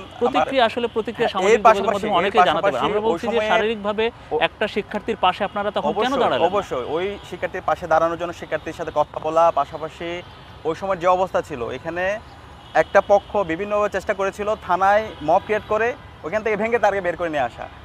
তো ওইটা করার জন্য তখন বিশ্ববিদ্যালয়ের সেক্রেটারি এস এম ফরহাদ এবং এস এম ফরহাদ থেকে শুরু করে তারা গিয়ে এখানে যতগুলো পক্ষ ছিল সেই পক্ষগুলোকে তাদের সাথে কথা বলে এটা হচ্ছে যেন কোনোভাবে যেন হচ্ছে এটাকে প্রতিটা ফেসিসটা ফায়দা নিতে না পারে, সেটা করার জন্য তখন তিনি চেষ্টা করেছিল, কাজ করেছিল। এবং ওই সময় রমজান ছিল রাতের বেলা, এবং পরবর্তীতে হচ্ছে আমরা প্রেস রিলিজ দিয়ে পরবর্তী দিন প্রতিবাদ জানানো এবং এই ধরনের যারা কাজের সাথে জড়িত তাদেরকে শাস্তির আওতায় নিয়ে আসা, এবং একই সাথে এখানে দেখানো হয়েছে এটার সাথে ইসলামের সাথে সাংঘর্ষিক, তাকে গ্লোরিফাই করা। কিন্তু ইসলাম যে এই ধরনের যারা নারীদের উপর হেনস্থা করে এবং তাদেরকে যারা গ্লোরিফাই করে, এরা যে একজন কালপ্রিট, সেটা আমরা পুরো জাতিকে হচ্ছে জানিয়েছিলাম। এই ধরনের কালপ্রিটদের ব্যাপারে আমাদেরকে সাবধান থাকতে হবে। তারা আমাদের বোনদেরকে, আমাদের মাদেরকে তারা সম্মানহানি করেছে। আপনি কি বলবেন? আপনারা তো তখন ওই সময় ক্যাম্পাসে, একজন ব্যক্তিকে কিন্তু আমি এসে এখনো দেখিনি। আমি ওই সময় কিন্তু এনসিপি হয়নি। আমি আশা করেছিলাম হয়তো আপনাদের আরও যারা বড় সমন্বয়ক আছে 5 জন ওখানে এসে দাঁড়িয়ে যাবে, যে ঢাকা বিশ্ববিদ্যালয়ের আপনার শিক্ষার্থী, আপনার ছোট বোন, তার বিরুদ্ধে এইভাবে অবস্থান, এটা করবেন না আপনারা। আমরা কিন্তু দেখিনি। দেখেন, প্রথম কথা হচ্ছে আপনি যখন এই ঘটনা ঘটার পরে সবাই হচ্ছে স্বাভাবিকভাবে বিষয়টা সামাজিক যোগাযোগ মাধ্যম মানুষ সময় একটা সরব প্রতিবাদ করার চেষ্টা করছেন। কারণ মানুষজন মনে করছে যে সাদিক ভাই যেটা বলছিল যে তার যে মানসিক অবস্থাটা পরিবর্তন করানো, মানসিক যে স্ট্যান্ড, সে আসলে কি ভাবতেছে, সোসাইটি কি ভাবতেছে, সোসাইটির মনোভাব পরিবর্তন করে। একই সাথে আমরা কিন্তু, আমি যদি ভুল না করি, আমরা রাজুবাসে দাঁড়িয়েছিলাম। কিন্তু আরেকটা বিষয়, আমরা কিন্তু হচ্ছে উমা ফাতেমা ওদের সাথে সাথে ছিল, আমরা রাজুবাসে দাঁড়িয়েছিলাম। একই সাথে আমরা বিশ্ববিদ্যালয়ের প্রশ্নের আমরা কি একদিন পরে গিয়েছিলাম। যে আপনি দেখেন যে যদিও আমাদের বিশ্ববিদ্যালয়ের শিক্ষার্থীদের প্রতিনিধি নাই, কোনো প্ল্যাটফর্ম নাই, তারপরও কোনোভাবেই যেন আমাদের নারী শিক্ষার্থী হেনস্থার শিকার না হয়। আসলে কি উমামা, এই একটা জায়গায় ওনাদের একটু আমরা মতামত এক পাচ্ছি যে তারা সবাই নারী হেনস্থার বিরুদ্ধে। আসলে কি এই নারী হেনস্থা যখন হয়, হয়রানি যখন হয়, নেতারা আসলে এসে দাঁড়ান? আসলে বাস্তবতা একজন নারী আপনি ভালো বলতে পারেন। মানে অর্ণবের যে ঘটনাটি ছিল, ওই বিষয়টা আমি আদ্যপান্তই একদম ব্যক্তিগতভাবে যুক্ত ছিলাম। যে মেয়েটিকে হেনস্থা করা হয়েছিল, সেই মেয়েটি আমার ডিপার্টমেন্টের জুনিয়র এবং আমার এলাকারও জুনিয়র, চট্টগ্রামের একজন মেয়ে। তো আমরা যখন হচ্ছে জানতে পারি যে এরকম ঘটনা হয়েছে, আমার জুনিয়র ফেসবুকে একটা স্ট্যাটাস দিয়েছিল। আমি তখন প্রক্টরের সাথে ফোনে কথা বলি। প্রক্টর স্যার বলেন যে তুমি দ্রুত ওই মেয়েটাকে নিয়ে আসো, একটা অভিযোগ জমা দাও। এরপর আমরা প্রক্টরের কাছে আসি। এরপর ততক্ষণে ওই লোক নানানভাবে তার থাকে না, তার গ্রুপ দিয়ে আমাদেরকে হেনস্থা করার চেষ্টা করছিল। মানে আমাদের যে আমাদের ওই সময় নেতারা এসে নারীদের পাশে দাঁড়ান। আমি একটু আপনাদেরকে খুলে বলতে পারি যে আমার কতটা বাজে অভিজ্ঞতা আসলে হয়েছিল ওই দিন রাতের বেলা। যখন ইফতারের সময় আমরা শাহবাগ থানায় তাকে সোপর্দ করে সবাই যার যার মতো করে চলে যায়, এবং আমরা ইফতার করে যখন যখন রেস্ট নেওয়ার জন্য যাই, তখন আমি হুট করে খেয়াল করি যে একটা ছেলে, সে সেখানে গিয়ে বলছে যে ওই লোকটা নিষ্পাপ, এবং আমরা বরং তাকে নানানভাবে মানে ট্যাগিং করে তাকে হচ্ছে শাহবাগে সোপর্দ করেছি। এবং আমার জুনিয়রকে, যে ছেলেগুলো আমাদের সাথে ছিল, তার মধ্যে একজন ছেলে ছিল সনাতন ধর্মের, তাকে হচ্ছে যা তা ভাষায় গালিগালাজ করা হয়েছিল। এবং আমাদের আরেকজন বন্ধু ছিল যে একটা ছাত্র সংগঠনের সাথে যুক্ত, সেই ছাত্র সংগঠন থেকে তাকে ফোন দেওয়া হয় যে তুমি কেন শাহবাগে গিয়েছো। এবং আমার ফ্রেন্ড হচ্ছে সে অবাক হয়ে যায় যে আমার জুনিয়র, আমি তাকে নিয়ে যাব না। তো ওই সময় কিন্তু আমাদের সারাটা রাত আমাদেরকে নানানভাবে হেনস্থা, এবং ওখানে রাতের 12টা বাজে ওখানে মব ক্রিয়েট করে শাহবাগ থানার সামনে আমার জুনিয়রকে গালিগালাজ করা হচ্ছে, আমাদের সবাইকে গালিগালাজ করা হচ্ছে। এবং একটা লোক আমাদের ডিফেন্সে কিন্তু দাঁড়ান, একটা লোক আমাদের পক্ষে তখন গিয়ে কথা বলেনি। যখন কথা বলা শুরু করে, আমি বলি কথা বলা শুরু করে কখন, যখন ওই লোকটা হচ্ছে যে কালের কণ্ঠতে একটা খুব বাজে মন্তব্য করে, এবং যখন তাকে জজ কোর্ট থেকে লোয়ার কোর্ট থেকে যখন ফুলের মালা পরিয়ে নিয়ে হচ্ছে বের করা হয়, ওই সময় কিন্তু প্রথম সবার খুশ হয় যে হায় হায় আমরা এখন কিভাবে তার পক্ষ নিলাম। তখন কিন্তু লোকজন আমাদের পক্ষে বলা শুরু করেছে।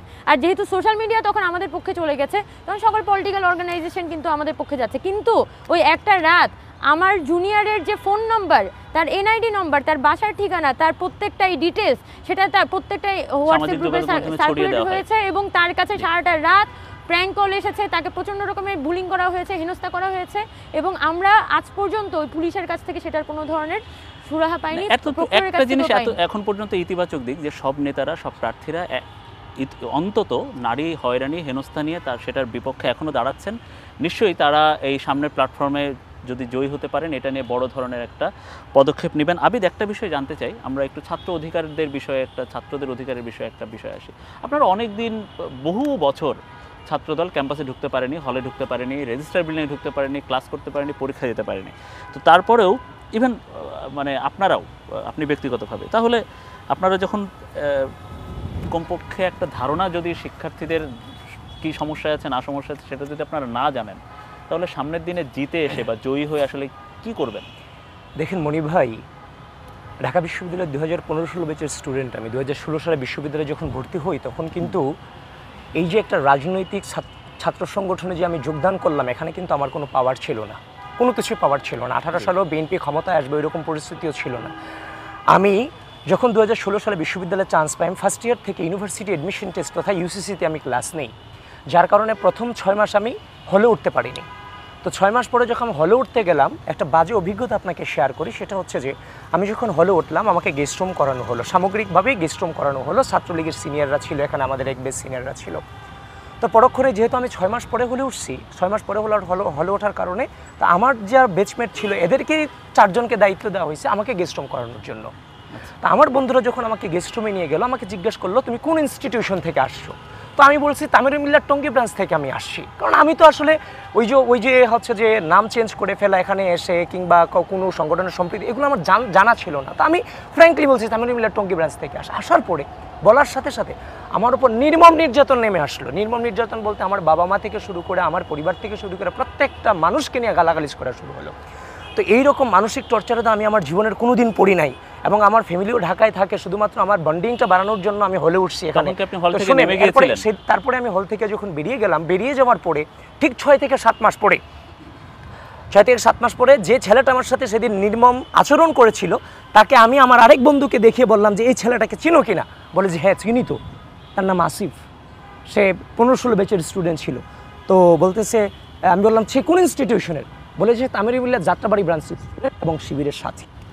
সুতরাং এই যে শিবির তার নিজস্ব পরিচয় লুকিয়ে বারবার জেনারেল স্টুডেন্টের উপর যে নির্যাতন নিপীড়ন করেছে সেটার ভুক্তভোগী আমি। এই জন্য আমি বলি, বিগত দীর্ঘ দুঃশাসনে ঢাকা বিশ্ববিদ্যালয়ের জেনারেল স্টুডেন্টদের উপর যে নির্যাতন হয়েছে, অর্ধেক তার করিয়েছে ছাত্রলীগ, অর্ধেক তার শিবির। সুতরাং ছাত্রলীগ এই অপরাধে যতটা অভিযুক্ত, শিবির একইভাবে তার দায় নিতে হবে। 24-এ যখন আপনারা আন্দোলন করলেন তখন তো আপনার নিশ্চয়ই ওই ঘটনাগুলো মনে ছিল, তাহলে আপনারাও নিশ্চয়ই জানেন যে আমাদের পাশে তারাও আছে।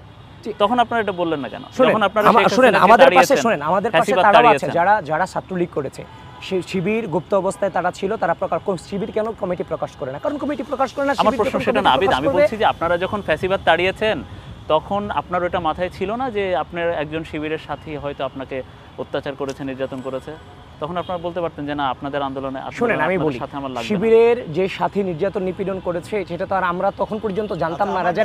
তখন পর্যন্ত জানতাম না যে গুপ্ত অবস্থায় থেকে এরা এতটুকু টর্চার নির্যাতন আমাদেরকে করতেছে, সেটা তো আর আমরা জানতাম না, পরে না জানতে পেরেছি। কিন্তু কথা হচ্ছে যে আজকে সাদিক কায়েম এখানে আছে, সাদিক কায়েম একটু আগেও বলেছে যে অনেক নির্যাতন নিপীড়ন শিকার হয়েছে। আমার কাছে আপনার প্রশ্ন ছিল সঙ্গত কারণেই আপনারা ক্যাম্পাসে এতদিন ছিলেন না, থাকতে পারেননি।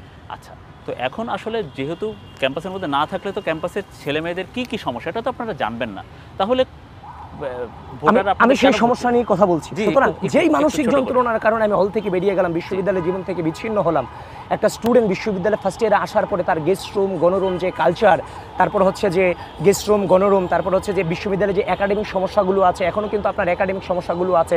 একটা ডিপার্টমেন্টে 80 জন বসার ক্যাপাসিটি, সেখানে 205 জন স্টুডেন্ট ক্লাস করতেছে। তারপর মেয়েদের ব্যাপারগুলো আপনি চিন্তা করেন, গতকালকে আমি একটা ভিডিও দিয়েছি এটা নিয়ে, যে একটা মেয়ে তার বৈধ আইডি কার্ড থাকার পরও ইচ্ছা করলো সে আরেকটা হলের বান্ধবীর সাথে দেখা করতে পারতেছে না। সে ইচ্ছা করলে আমি একটা ছেলে হয়ে ঢাকা বিশ্ববিদ্যালয়ে যেভাবে আমি দিন রাত যেভাবে বেড়ে উঠতে পারি, একটা মেয়ে সেটা একটা সার্টেন পিরিয়ডে সে জেলে ঢুকে যায়, ব্যাপারটা হচ্ছে ওইরকম। তাহলে আমি যেভাবে নিরাপদ, তাহলে আমার বোন কেন এই বিশ্ববিদ্যালয়ে নিরাপদ থাকবে না? এই জিনিসগুলো আমাদের কাজ করার সুযোগ আছে। অভিজ্ঞতা কাজে লাগিয়ে সেইভাবে শিক্ষার্থীদের পাশে দাঁড়াবেন। আমি একটা মিনিট আমি বলে নিই, এরা সময় নিয়েছে আমি সেটা নিতে পারিনি। আমার লাস্ট হচ্ছে যে দেখেন, আমার রাজনীতিতে আসার পেছনে প্রধান কারণ হচ্ছে রাজনৈতিক গুণগত পরিবর্তনের একটা ইচ্ছা আমার আগে থেকেই ছিল। এই ঢাকা বিশ্ববিদ্যালয়ে পড়াশোনা, গবেষণা, সহশিক্ষা, মানে পড়াশোনাটা কিন্তু একবারে নাই বলে চলে। রেজাল্ট, ঢাকা বিশ্ববিদ্যালয়ে ফার্স্ট ইয়ার একটা স্টুডেন্ট ভর্তি হওয়ার পর তার সিনিয়ররা বলতো রেজাল্টের প্রয়োজন নাই, ঘুরো ক্যাম্পাস চিনো, বিসিএস দিবে, এটাই হচ্ছে শেষ কথা। সুতরাং একটা ফার্স্ট ইয়ারের স্টুডেন্ট যে মেধাটা নিয়ে বিশ্ববিদ্যালয়ে আসে, সেই মেধাটাকে পড়ার টেবিলে যে ধরে রাখতে না পারা, এটা কিন্তু ব্যর্থতা ছাত্র সংগঠনগুলো আছে। ওই আমাদের টার্গেটই হবে ফার্স্ট ইয়ার স্টুডেন্টরা বিশ্ববিদ্যালয়ে ভর্তি হওয়ার পরে সেজন্য তার রেজাল্টের প্রতি মনোযোগ থাকে, সেজন্য পড়ার টেবিলে থাকে। কারণ একটা স্টুডেন্টের রেজাল্ট যখন 3.5-এর নিচে চলে আসে, সে অটোমেটিক্যালি তার বিভিন্ন মাল্টিন্যাশনাল কোম্পানি থেকে শুরু করে বিভিন্ন জায়গায় তার অ্যাপ্লিকেশনগুলোই বন্ধ হয়ে যায়। সুতরাং একটা স্টুডেন্ট ফার্স্ট ইয়ারে ভর্তি হওয়ার পরে তাকে বোঝাতে হবে যে পড়াশোনাই মেইন, পড়াশোনাই করতে হবে, বাদ বাকি এগুলো হচ্ছে পরের বিষয়। আমি একটু সমস্যারে একসাথে জবাব চাই। আপনারা সবশেষ লাইব্রেরি বা রেজিস্টার বিল্ডিংয়ে কবে গেছিলেন কিনা? হ্যাঁ, মানে কিছুদিন আগে। কোনো মিটিং বা বৈঠকের জন্য না, সবশেষ লাইব্রেরি এবং রেজিস্টার বিল্ডিংয়ে কবে গেছেন? আসলে গেছেন কিছুদিন কিনা? আগে যাওয়া হয়েছে। হ্যাঁ গিয়েছি গিয়েছি, কেন আচ্ছা। যাবো না, মানে গিয়েছি। আসলে যদি আপনি রেজিস্টার বিল্ডিংয়ে না যান, লাঞ্চের পরে আসেন, বিষয়টা তো আপনারা অনেকে হয়তো অভ্যস্ত না, কিন্তু আপনারা জানবেন না। তো আসলে কি করা যায় এই যে এর আগে আমি একটু বলি, আবিদ ভাই অনেক ভয়াবহ অভিযোগ দিচ্ছে, সেগুলো আমার বলা দরকার। বলে একটা হচ্ছে ভাই বলে হচ্ছে রিসেন্টলি ওনার সাথে একটা টক শোতে ঢাকা বিশ্ববিদ্যালয়ের কিছু ছেলে মাথায় টুপি আছে আর দাঁড়িয়ে আছে, তারা মিছিল করছে, সুতরাং তারা শিবির। ওনার অ্যানালজি হচ্ছে এটা। মাথায় টুপি, এরপরে হচ্ছে ওনার একটা অ্যানালজি হচ্ছে স্লোগান দিয়েছে, 71 এ বলছে যে নিকৃষ্ট স্লোগান ঢাকা বিশ্ববিদ্যালয়ের মাটি থেকে আপনারা উত্থান করছেন, মারামারির স্লোগান, যেটা সমকামিতাকে প্রমোট করে, শিবিরকে সমকামিতাকে প্রমোট করে। ওই দিন যে স্লোগানটা দিয়েছে মাথায় টুপি মুখে দাড়ি, সেই ছেলে এই ধরনের স্লোগান দিয়েছে। আপনি তো আমার বক্তব্যকে বিকৃত করতেছেন। আমি আমার বক্তব্যকে বিকৃত করতেছেন। আপনি আমার বক্তব্যকে বিকৃত করতেছেন। আপনার অনেক উদার হওয়া দরকার। আপনি যেভাবে ট্যাগিং ফ্রেমিং এর মধ্যে সবাইকে ফেলে দিচ্ছেন, না না, দাড়ি টুপি রাখলে আপনার যে ছেলেটা স্লোগান দিয়েছে, আপনার সেই ছেলেকে আমি চিনি, আপনার সংগঠনের সাথে তাকে আমি দেখেছি। এজন্য এই ধরনের কবিতা বলা বন্ধ করেন ভাই, এগুলো কেউ পছন্দ করতেছে না ভাই। আরে ভাই পছন্দ করতেছে না, আপনি এই ঢাকা কবিতা কেউ আচ্ছা, পছন্দ করতেছে গণঅভ্যুত্থান না ভাই। পরবর্তী কবিতার বাংলাদেশে বাইরে এসে ক্যাম্পাস শিক্ষার্থীদের থেকে জন্য সবচেয়ে সাদিক নিকৃষ্ট স্লোগান কারা আবিদ এবং উত্তোলন করেছে সাদিক বলেন? প্লিজ আপনারা আচ্ছা, একটু দয়া করে আপনারা একটু কেউ থামেন। উত্তোলন করেছে, আবিদ, টিনের চালে কাওয়া, আমরা চাচ্ছি টিনের না। চালে কাওয়া, এই ধরনের আবিদ, স্লোগান কেউ উত্তোলন আবিদ, করছে, আপনি নিকৃষ্ট একটু কোন কে আবিদ, করছে? আপনারা যখন করছেন। আবৃত্তি হয়, আবিদ, তখন আমাদের জন্য সাদিক খুবই খান একটু, আনএক্সপেক্টেড। একটু, আমি প্লিজ খুবই একটু, আনএক্সপেক্টেড। এক সেকেন্ড, এখন এক রেজিস্ট্রেবল সেকেন্ড, আবিদ, সাদিক খান একটু, আপনারা একটু আগে বলেছেন গুণগত পরিবর্তনের কথা, আপনি বলেছেন সেটাও। তো যখন আপনারা আসলে এরকম সামাজিক যোগাযোগ মাধ্যম বিভিন্ন জায়গায় এসে বা এরকম গণমাধ্যমের সামনে এসে আসলে এইভাবে মুখোমুখি হয়ে যান, কে বলতেছে আপনি একটু খুঁজলে একটু পাবেন। সাদিক, আমি এক সেকেন্ড, তখন আসলে এই বিশ্ববিদ্যালয়ের সিনিয়র হয়ে আমরাও আসলে কষ্ট পাই। তো আশা করি নিশ্চয়ই এই ইয়েটাও মানুষ আপনাদের থেকে পাবে। গুণগত পরিবর্তন যেহেতু আপনারা চান, আপনাদের এখন থেকে প্রচারণা আনুষ্ঠানিক শুরু করার আগে থেকেই আশা করি পরিবর্তনটা শুরু হবে। আমরা আচ্ছা, চাই। আমরা এটা একটু আছে। শিক্ষার্থীদের গুণগত পরিবর্তনের জন্য আসলে আমরা বলছিলাম রেজিস্টার বিল্ডিং, আমরা বলছিলাম লাইব্রেরির কথা। জি। আপনার মাথায় কি আছে সংক্ষেপে 2-3 বাক্যে একটু রেজিস্টার বলেন। বিল্ডিং এটার যে আমলাতান্ত্রিক জটিলতা, সেটার এই যে পূর্ণাঙ্গভাবে এটাকে একদম সমূল উৎপাদন করা দরকার এবং এটা ডিজিটালাইজেশন করা দরকার। এবং এই আমরা প্রস্তাবনা দিচ্ছি এখানে শিক্ষার্থীদের যে পার্ট টাইম সিস্টেম চালু করা। শিক্ষার্থীরা এখানে আমাদের যারা আছে, আমরা বহির্বিশ্বে দেখতে পাই, ভালো ভালো ইউনিভার্সিটি যেগুলো আছে, সেখানে শিক্ষার্থীরা কিন্তু এই পার্ট টাইম অ্যাক্টিভিটির সাথে তারা জড়িত থাকে। তো রেজিস্টার বিল্ডিংয়ের ডিজিটালাইজেশনের মাধ্যমে এবং আমাদের শিক্ষার্থীদের এঙ্গেজ করার মাধ্যমে এটার একজন শিক্ষার্থী বাসায় বসেই সম্পূর্ণ ফেসিলিটি তারা পাইতে পারে। এবং এটা পূর্ণাঙ্গ রোডম্যাপ কিন্তু আমরা করেছি এবং আমাদের ইশতেহার এবং পরবর্তী শিক্ষার্থীরা যদি আমাদেরকে ভোট দিয়ে নির্বাচিত করে আসে এবং অথবা আমরা বিজয়ী হয়ে আর না হয়, আমরা এই কাজটা সবসময় বিশ্ববিদ্যালয় প্রশাসনকে করতে বাধ্য করবো এবং সেই আইডিয়াটা আমরা দিব। এই যে লাঞ্চের পরে আসেন, এই প্রথার বিরুদ্ধে আপনারা আন্দোলন নিশ্চয়ই করেছেন, হ্যাঁ? 2022 ব্যানার নিয়ে দাঁড়িয়েছিলেন প্রশাসন ভবনের সামনে।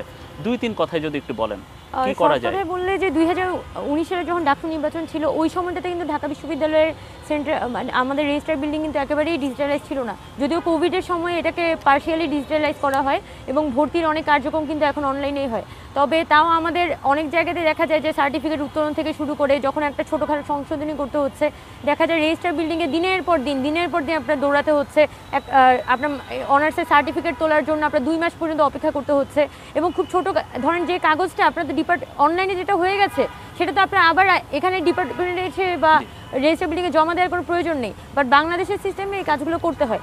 তো সেক্ষেত্রে আমি যেটা মনে করি যে এই ঢাকা বিশ্ববিদ্যালয়ের যে রেজিস্টার বিল্ডিংয়ে যে পদ্ধতিতে আসলে এই কর্মচারীদেরকে নিয়োগ দেওয়া হয়, সেটা সম্পূর্ণ আসলে এক ধরনের স্বজনপ্রীতি। এই নিয়োগ পদ্ধতিগুলো চেঞ্জ করে ফেলা উচিত।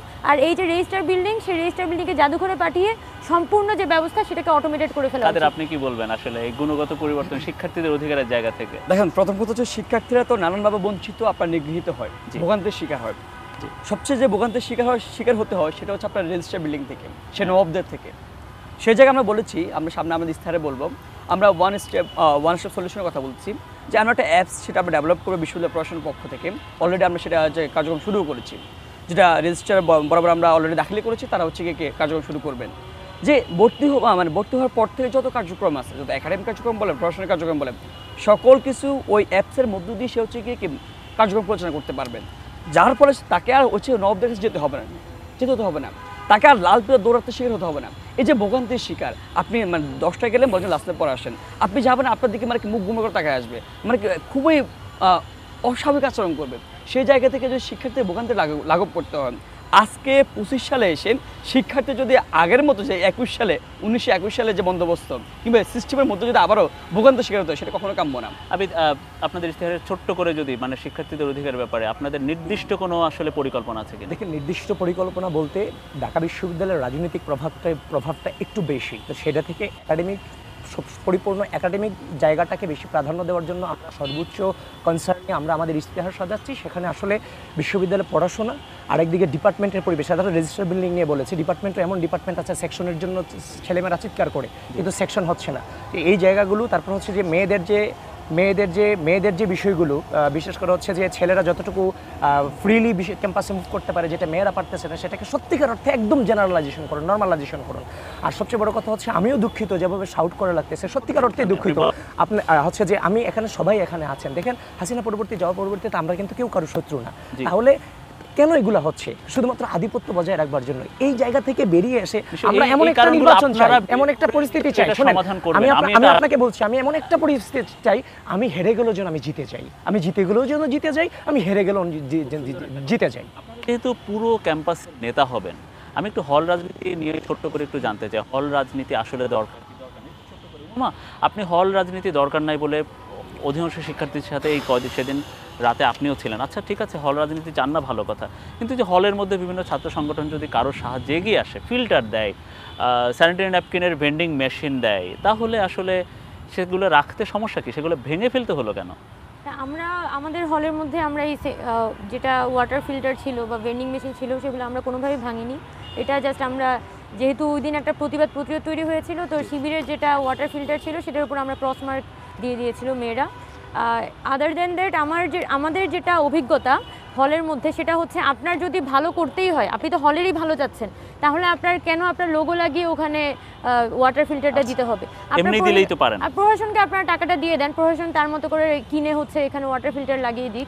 এখানে তো আপনি ভালোই চাচ্ছেন হলের, সেটা না করে যখন আপনি হচ্ছে এক একটা লোগো লাগিয়ে ওখানে আপনি ওয়াটার ফিল্টার দিচ্ছেন, আরেকজন তার নাম লাগিয়ে সেখানে ভেন্ডিং মেশিন দিচ্ছে, খুব স্বাভাবিকভাবে বোঝা যায় এটা আসলে উপঢৌকনমূলক রাজনীতির একটা উদাহরণ, যেখানে নানান কি বলা যায়, নানান ধরনের অ্যালিউর করে, মানে বলা যায় স্টুডেন্টদেরকে অ্যালিউর করে ছাত্র সংগঠনকে দেখা যাচ্ছে এক ধরনের প্রমোট করা হলের মধ্যে। সাদিক, আপনারা আসলে কিছুদিন আগে বিশ্ববিদ্যালয় একটা সিদ্ধান্ত নিয়েছে হল রাজনীতি তাদের দরকার নেই, আপনারাও সেখানে সমর্থন জুগিয়েছেন। হল রাজনীতি দরকার নেই, কিন্তু হলে প্রত্যেক রুমে গিয়ে আপনারা ব্যক্তিগত যোগাযোগ থেকে শুরু করে নানা কার্যক্রম আপনারা করছেন। একটু আপনাদের কথার সাথে সাংঘর্ষিক হচ্ছে না? হল রাজনীতি বলতে আমাদের বিগত সময়ে যে ফেসিবাদী রাজনীতি আছে, সেই ট্রমাটা সবার মধ্যে থেকে গেছে। তো সুতরাং এই ট্রমা যদি আমি না কাটাইয়া আবার যদি হল কমিটি দিই, আবার যদি আমি তার উপর চাপাই দিতে যাই, তখন কিন্তু শিক্ষার্থীরা এটা গ্রহণ করবে না। এবং আমাদের মনে রাখতে হবে, এখন যে শিক্ষার্থীরা যারা আছে তারা কিন্তু জুলাইয়ের প্রজন্ম। সুতরাং এই প্রজন্মের সাথে যখন আমি তাদের শক্তি প্রয়োগ করতে যাব, তার উপর জোর করে কোনো কিছু চাপাই দিতে যাব, তখন কিন্তু এটার আফটারশেকটা অনেক ভয়াবহ। তো সেই জায়গা থেকে আমাকে একটু বলতে দেন। সরি। আচ্ছা, তো সেই জায়গা থেকে আমরা আশা করেছিলাম, যেহেতু হচ্ছে আমাদের বন্ধুপ্রতিম ছাত্রদল আছে, আমরা আশা করেছিলাম শিক্ষার্থীদের প্রতি তারা সে রেসপেক্ট দেখাবে, কিন্তু আমরা দেখতে পেয়েছি তারা শিক্ষার্থীদের বিরুদ্ধে অবস্থান নিয়েছে। হলগুলোতে তাদের জোর দেখে এবং বিশ্ববিদ্যালয় প্রশাসনকে বলছে আমরা হল কমিটি আমরা বিলুপ্ত করবো না, আমরা দিব, কে কী করবে দেখি। তো এই ধরনের যদি ইন্টেনশন জুলাই পরবর্তী থাকে, তাহলে এটা সবাইকে অনেক বেশি হতাশ করছে। আমরা অবশ্যই শিক্ষার্থীরা, আমরা যারা রাজনীতি করি এখানে সর্বোচ্চ কত পার্সেন্ট, 10%, 90% শিক্ষার্থী তারা ক্যাম্পাসের শিক্ষার পরিবেশ, তারা পড়াশোনা, এই সব বিষয় নিয়ে তারা কনসেন্ট্রেট করতে চায়। সুতরাং তাদের বিরুদ্ধে যদি আমি অবস্থান নিই, তাদের উপর যদি আমার ওই জিনিসটা চাপাই দিতে চাই, আমি যদি এখানে কমিটি দিতে চাই, তখন ভাই এটা ভালো কিছু হবে না। কাদের, আপনি কি বলবেন? আপনাদের কি হলে কমিটি আছে, হ্যাঁ কি না? দেখেন ভাই, আমাদের কি কমিটি আছে? আমাকে একটু সময় দেন। আমি আপনাকে প্রশ্নে আসছি। প্রথম কথা হচ্ছে হলে কি আপনাদের কমিটি নাই? আচ্ছা, তার মানে কি আপনারা জানতেন যে হলে এরকম একটা রাজনৈতিক প্ল্যাটফর্ম যদি আসে, তারপরে হচ্ছে বিশ্ববিদ্যালয় সেক্রেটারি না করা হবে, তার এই জন্য কি আপনারা কমিটি দেন না? এবং একইভাবে শিবিরের কমিটিও কিন্তু নাই, আমরা দেখছি। তো এই জন্য কি কমিটি দেন না আপনারা? প্রথম কথা হচ্ছে, দেখেন প্রথম কথা হচ্ছে, তার আগে আপনি একটু বলে নেন যে আসলে হলে ছাত্র রাজনীতির দরকার আছে কি নেই। আচ্ছা ফাইন। আপনি দেখেন, আমরা ঢাকা বিশ্ববিদ্যালয় সহ প্রত্যেকটা পাবলিক বিশ্ববিদ্যালয়ে বেশিরভাগই খুবই নিম্ন মধ্যবিত্ত ফ্যামিলির শিক্ষার্থীরা উঠে আসে, সন্তানরা উঠে আসে। তারা একটা জায়গায় খুবই তাদের দুর্বলতার জায়গা হচ্ছে তাদের টাকা পয়সা নেই, একটা সিটের জন্য জিম্মি থাকতে হয়। আর এখানকার কালচারটাকে জানেন, কালচার হচ্ছে যখন যে দল ক্ষমতায় যায় তারা হচ্ছে একটু সরে হয়ে ওঠা চিন্তা ভাবনা, টেন্ডেন্সিতে আমাদের কাজ করে। তারা ওই যে শিক্ষার্থীর দুর্বলতার জায়গাটা কৃত্রিম সিট সংকট তৈরি করে তারা হল প্রশাসন এবং বিশ্ববিদ্যালয় প্রশাসন কাজে লাগিয়ে ক্ষমতাসীন দলের ছাত্র সংগঠন কাজে লাগিয়ে তারা এই যে ক্যাম্পাসের মধ্যে দখলদারিত্ব দাসত্ব একটা কালচার তৈরি করে। আমাকে ইচ্ছা হোক অনিচ্ছা হোক আমাকে হচ্ছে মিছিল মিটিংয়ে যেতে হবে শুধুমাত্র সিটের জন্য। কিন্তু আপনি দেখেন আমরা বিগত দিনে যে শুধুমাত্র ছাত্রলীগের আমলে না, ছাত্র দলের আমরা সেম কাজ আমরা দেখেছি। সেই জায়গাতে আপনি দেখেন 5 আগস্টের মধ্য দিয়ে গণঅভ্যুত্থানের মধ্য দিয়ে আমরা সেই যে দাসত্বের কালচারটা আমরা বের হয়ে এসেছি। আপনি একটা বিষয় দেখেন, শিক্ষার্থীরা যে বাজেটে বলে সাদিক বাজেটে বলে শিক্ষা এখন একটা ট্রমার মধ্যে আছে। সে ট্রমাটা এখন তারা কাটিয়ে উঠতে পারে নাই। তারা চায় না যে আবারও হচ্ছে হলে হলে রাজনীতি ফিরে গিয়ে তাকে আবার দাসত্ব জেলে ফিরে যাক। আপনি একটা বিষয় দেখেন, যদি 5 আগস্ট পরবর্তীতে আপনি রাজনীতি করতে চান, যার জন্য রাজনীতি করেন, হোক সেটা ছাত্র কিংবা জনতা, তাহলে অবশ্যই ছাত্র কিংবা জনতার সুযোগ সুবিধা তাদের সেন্টিমেন্টকে মাথায় রেখে আপনার রাজনীতির কাঠামোটা সাজাতে হবে। আমরা সেই যে সেই বিষয়টা আমরা একদম জোর দিয়ে বলেছি যে আপনি শিক্ষার্থী কনসার্নকে মাথায় রেখে রাজনীতি কাঠামো সাজাতে হবে। আমরা বলেছি ছাত্র রাজনীতি ক্যাম্পাসে অবশ্যই থাকবে, কিন্তু রাজনীতি কাঠামোটা কেমন হবে সেটা শিক্ষার্থীদের চিন্তা ভাবনার সাথে মাথায় রেখে, সেন্টিমেন্টের সাথে মাথায় রেখে ওই রাজনীতি কাঠামো সাজাবো। আমরা দেখেছি, দেখেন ভাই, যে 5 আগস্টের পরে শিক্ষার্থীরা চায় না যে তারা দেখে যে হলে রাজনীতি গেলে আবারও বাই প্রটোকল, বাই কালচার, আবারও একটা সিটের জন্য বাইরের কাছে যেতে হবে, ভাই আবার তাকে হচ্ছে কি জোরপূর্বক মিছিল মিটিংয়ে নিয়ে যাবে। তারা দেখেছে সেই জায়গা থেকে আমরা শুধুমাত্র শিক্ষার্থীদের স্বার্থে, ভাই আমরা একটা কথা বলি, 5 আগস্টের পরে নতুন ছাত্র সংগঠন আমরা খুলেছিলাম, আমাদের ডাবি শাখায় 290 জন, কিন্তু আপনি জানেন খুবই দুঃখজনকভাবে হলেও আমাদের মিছিল মিটিংয়ে 15 থেকে 20 জনের বেশি কেউ আসে না। কারণ কি জানেন, আমরা হল পর্যায়ে কমিটি নেই। আমরা তারপরেও আমাদের সংগঠনের কথা চিন্তা না করে আমরা শুধুমাত্র শিক্ষার্থীদের সার্বিক স্বার্থের কথা চিন্তা করেছি, আমরা হল কমিটি দিই নাই। কিন্তু এর বিপরীতে আমরা কি দেখেছি, অন্যান্য ছাত্র সংগঠন তারা যদিও অনেক চমৎকার কথাবার্তা বলতেছেন যে শিক্ষার্থীর স্বার্থের কথা চিন্তা করতেছি, শিক্ষার্থীকে আমরা নিরাশ করতেছিলাম, কিন্তু তাদেরও হল কমিটি আছে, সেটা একদম ওপেন সিক্রেট। যদি শিবিরের কথা বলেন, শিবিরের হল কমিটি আছে। আমরা দেখেছি ছাত্র ইউনিয়ন তারা কিন্তু সেন্টিমেন্টের বিষয়টা মাথায় রাখেন না, কিন্তু ছাত্র ইউনিয়ন হল কমিটি দিয়েছে। আমরা দেখেছি ছাত্র দল তারা হল কমিটি দিয়েছে। আমরা দেখেছি, দেখেন আমরা দেখেছি যে ভাই সত্য তো গোপন থাকে না, আমাদের ফরহাদ ভাই কিন্তু খুবই লুকাতে কি বলে আপনি দেখেন ছোট টিম আছে। আপনি হয়তো বলতে পারেন শিবিরে অনেকে হচ্ছে কি ইন্টারনেট আলাপের সময় বলেন যে আমাদের যে হল কমিটি, সেই হল কমিটি দখলদারিত্ব হল কমিটি না, সেই হল কমিটি জোরপূর্বক নিয়ে যাওয়া হল কমিটি না। আপনি একটু শেষ করবেন, 30 সেকেন্ড সময় দেন। তাহলে কি দেখেন, আপনি শিবির হতে বলতে পারেন যে ভাই আমার যে হল কমিটি আছে, প্রত্যেকটা বিল্ডিং কমিটি আছে, ফ্লোর কমিটি আছে, কিন্তু সেই কমিটি আমি জোরপূর্বক কাউকে নিয়ে যাই না, আমি হচ্ছে দিনের দাওয়াত দিই, নামাজ কালাম পড়াই। আরে ভাই ফাইন, ঠিক আছে, কিন্তু আপনি না হয় দিনের দাওয়াত দিলেন, আপনার দেখা দেখি যারা হল কমিটি দিবে তারা তো হচ্ছে দাসত্ব রাজনীতিটা করবে, তারা হচ্ছে বাই কালচার প্রটোকল কালচার রাজনীতি করবে। এই জন্য আমি তো কমিটি দিই নাই। আমি চিন্তা করছি যদি আমার দেখা দেখি আমাকে দৃষ্টি হিসেবে স্থাপন করে অন্য কেউ রাজনীতি করে, হলে রাজনীতি করে, আবার হচ্ছে 5 আগস্ট আগের পরিস্থিতি তৈরি হয়, তার জন্য আমি দায়ী থাকবো। আমি সেই জায়গায় কথাও বলছেন, আবার বলছেন যে দখলদারিত্ব বা হচ্ছে সামনের দিনে আসলে কালচারটা পরিবর্তন হবে কিনা। আমি আবিদ একটা বড় প্রশ্ন আপনার কাছে একটু রাখতে চাই। ডাকসু নির্বাচন হবে, এরপরে জাতীয় নির্বাচন, তো একটা আশঙ্কা সাধারণ শিক্ষার্থীদের মনে, এবং এই বাকি 3 জন, আপনি ছাড়া বাকি 3 জন, তাদের মনেও নিশ্চয়ই এটা আছে, এবং আমরা এটা সামাজিক যোগাযোগের মাধ্যমে দেখি যে আপনি হয়তো যদি জেতেন এবং পরবর্তীতে হয়তো আপনার দল যদি ক্ষমতায় আসে, তাহলে কি যেদিন নির্বাচন হবে ফেব্রুয়ারির ওই সময় কি আমরা এর আগে বিভিন্ন সময় রাজনীতির পরিবর্তনের পরপরই, সরকার পরিবর্তনের পরপরই যেটা দেখেছি, হল দখল, হ্যাঁ, ব্যক্তি দখল, তাহলে সেটা কি হবে? আপনি কি মনে হয়, নাকি আপনি ভিপি হওয়ার পরে সহ অবস্থান থাকবে? মনির ভাই কথা দিয়ে যেতে হবে যে সহ অবস্থান যদি থাকে। আপনাকে শোনেন, আমি যেটা বলছি সেটা হচ্ছে হল কমিটি নিয়ে কথা হয়েছে, এটাও প্রাসঙ্গিক আসবে। হল কমিটি দেখেন, বিগত দীর্ঘ দুঃশাসনে আপনি একজন প্রমিনেন্ট সাংবাদিক, আপনিও তো দেখেছেন হাসিনা প্রতিরোধ, হাসিনার বিরুদ্ধে যে মিছিলগুলো ঢাকা বিশ্ববিদ্যালয়ে স্বৈরাচার বিরোধী মিছিল, কিংবা এই যে 24-এর ডামি নির্বাচন কেন্দ্রিক, আমরা কয়জন রাজপথে ছিলাম? আমাদের সংখ্যাটা কয়জন ছিল? খুব অল্প ছিল। আমরা 30 জন, 40 জন, 50 জন মিলে মিছিল করতাম, যেখানে আমরা জানতাম আমাদের জীবনটাও এখানে চলে যেতে পারে। ওই ছেলেগুলো কারা? আজকে যে কমিটিতে আসছে ওই ছেলেগুলো তো এখানে আছে। সুতরাং দীর্ঘ দুঃশাসনকে মোকাবেলা করার মধ্য দিয়ে এই হাসিনাকে 14 তারিখ রাতে রাজু ভাস্কর্য থেকে কিন্তু ভাই স্বৈরাচার শব্দে প্রতিষ্ঠিত করেছিল ওই জাতীয়তাবাদী ছাত্রদলের ওই সিফাত ছেলেটা, কিন্তু প্রতিষ্ঠিত করেছিল। তাকে যদি আমরা ওইভাবে ওইভাবে যদি আমরা তাকে প্রশিক্ষণ না দিতাম, ওইভাবে যদি গড়ে না তুলতাম, তাহলে আজকে তো একজন জেনারেল স্টুডেন্টের যেমন ভূমিকা থাকবে, তেমনইভাবে একটা আন্দোলনকে ডাইভার্ট করে দেওয়ার জন্য ওইভাবে প্রশিক্ষণপ্রাপ্ত রাজনীতিবিদ ছেলেমেয়েও লাগবে। তাহলে আপনি রাজনীতিটাকে ফেসিবাদ বিরোধী, হাসিনা যে রাজনীতিটা করেছে সেই রাজনীতিকে, সেইটাকে রাজনৈতিক অপসংস্কৃতিকে ঘৃণা করেই তো ভাই এই পথটাকে বেছে নিয়েছি। আজকে সাদিক কায়েম এখানে আছে, আমার স্নেহের ছোটো ভাই সাদিক কায়েমরে আমি যদি বলি, সাদিক কায়েম এই যে 2016 সাল থেকে 2005 আগস্ট পর্যন্ত আপনি কি করেছেন? আপনি কোন জায়গায় ছিলেন? আপনি কোন জায়গাটায় আপনি অবদান রেখেছেন এই জাতির জন্য?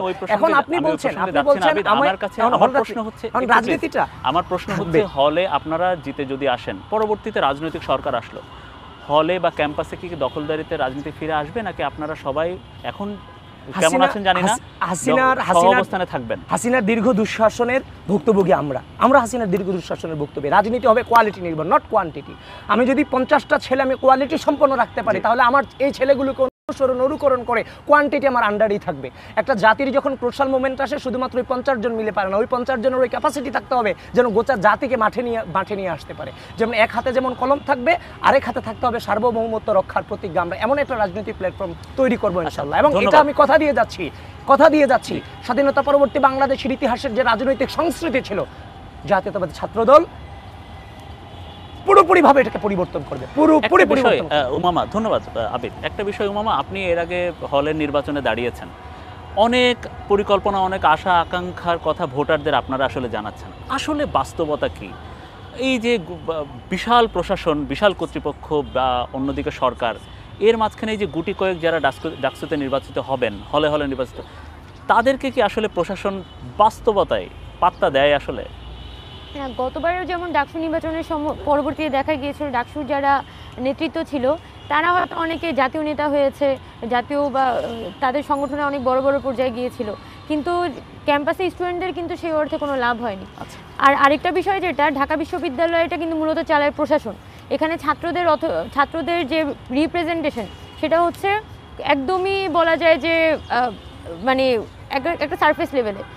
এখন ডাকসুর যে এবছর বিভিন্ন ছাত্র সংগঠনগুলোর পক্ষ থেকে কিন্তু গঠনতন্ত্র সংশোধনের জন্য তাদের নানান দেওয়া হয়, মতামত দেওয়া হয়।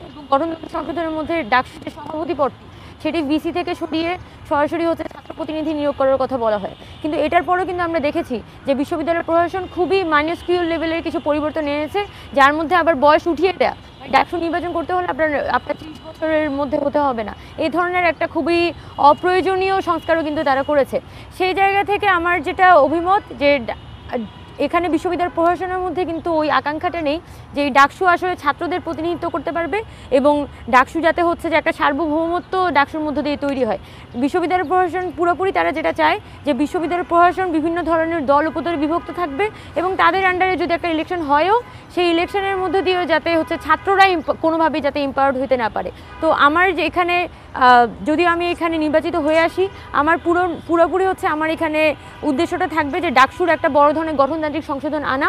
কারণ গঠনতান্ত্রিক সংশোধন আনা ছাড়া এখানে যদি সিনেটে আমি ছাত্রদেরকে পাঠাতে না পারি, সিন্ডিকেটে ছাত্রদেরকে পাঠাতে না পারি, তাহলে কিন্তু আমি ডাকসুর একদম ইউনিভার্সিটির রুট লেভেল আমি পরিবর্তনগুলো আনতে পারবো না। কারণ সকল পরিবর্তন বা সকল ধরনের এজেন্ডাই কিন্তু দিন শেষে সিনেট সিন্ডিকেট থেকে পাস হয়। এখন আমি অনেক ভালো ভালো কথা বললাম ডাকসুর মিটিংয়ে, সিনেট সিন্ডিকেটে গিয়ে হচ্ছে সব বাতিল হয়ে গেল, তার মানে তো এখানে আমার অথরিটিটা কোথাও থাকলো না।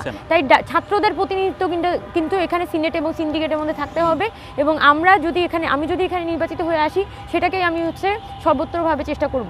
আপনার এই কথার সাথে নিশ্চয়ই আপনার যারা এখানে প্রার্থী যারা আছেন সবাই এখানে একমত হবেন, এটা নিয়ে আলাদা আমি আর ওই মতামতে না যাই। আমি একদম অনুষ্ঠান শেষ ভাগে এসেছি এবং শেষ প্রশ্ন আপনাদের সবার কাছে একটু করতে চাই, আপনারা নিশ্চয়ই সেটা একটু সুন্দর উত্তর দিবেন।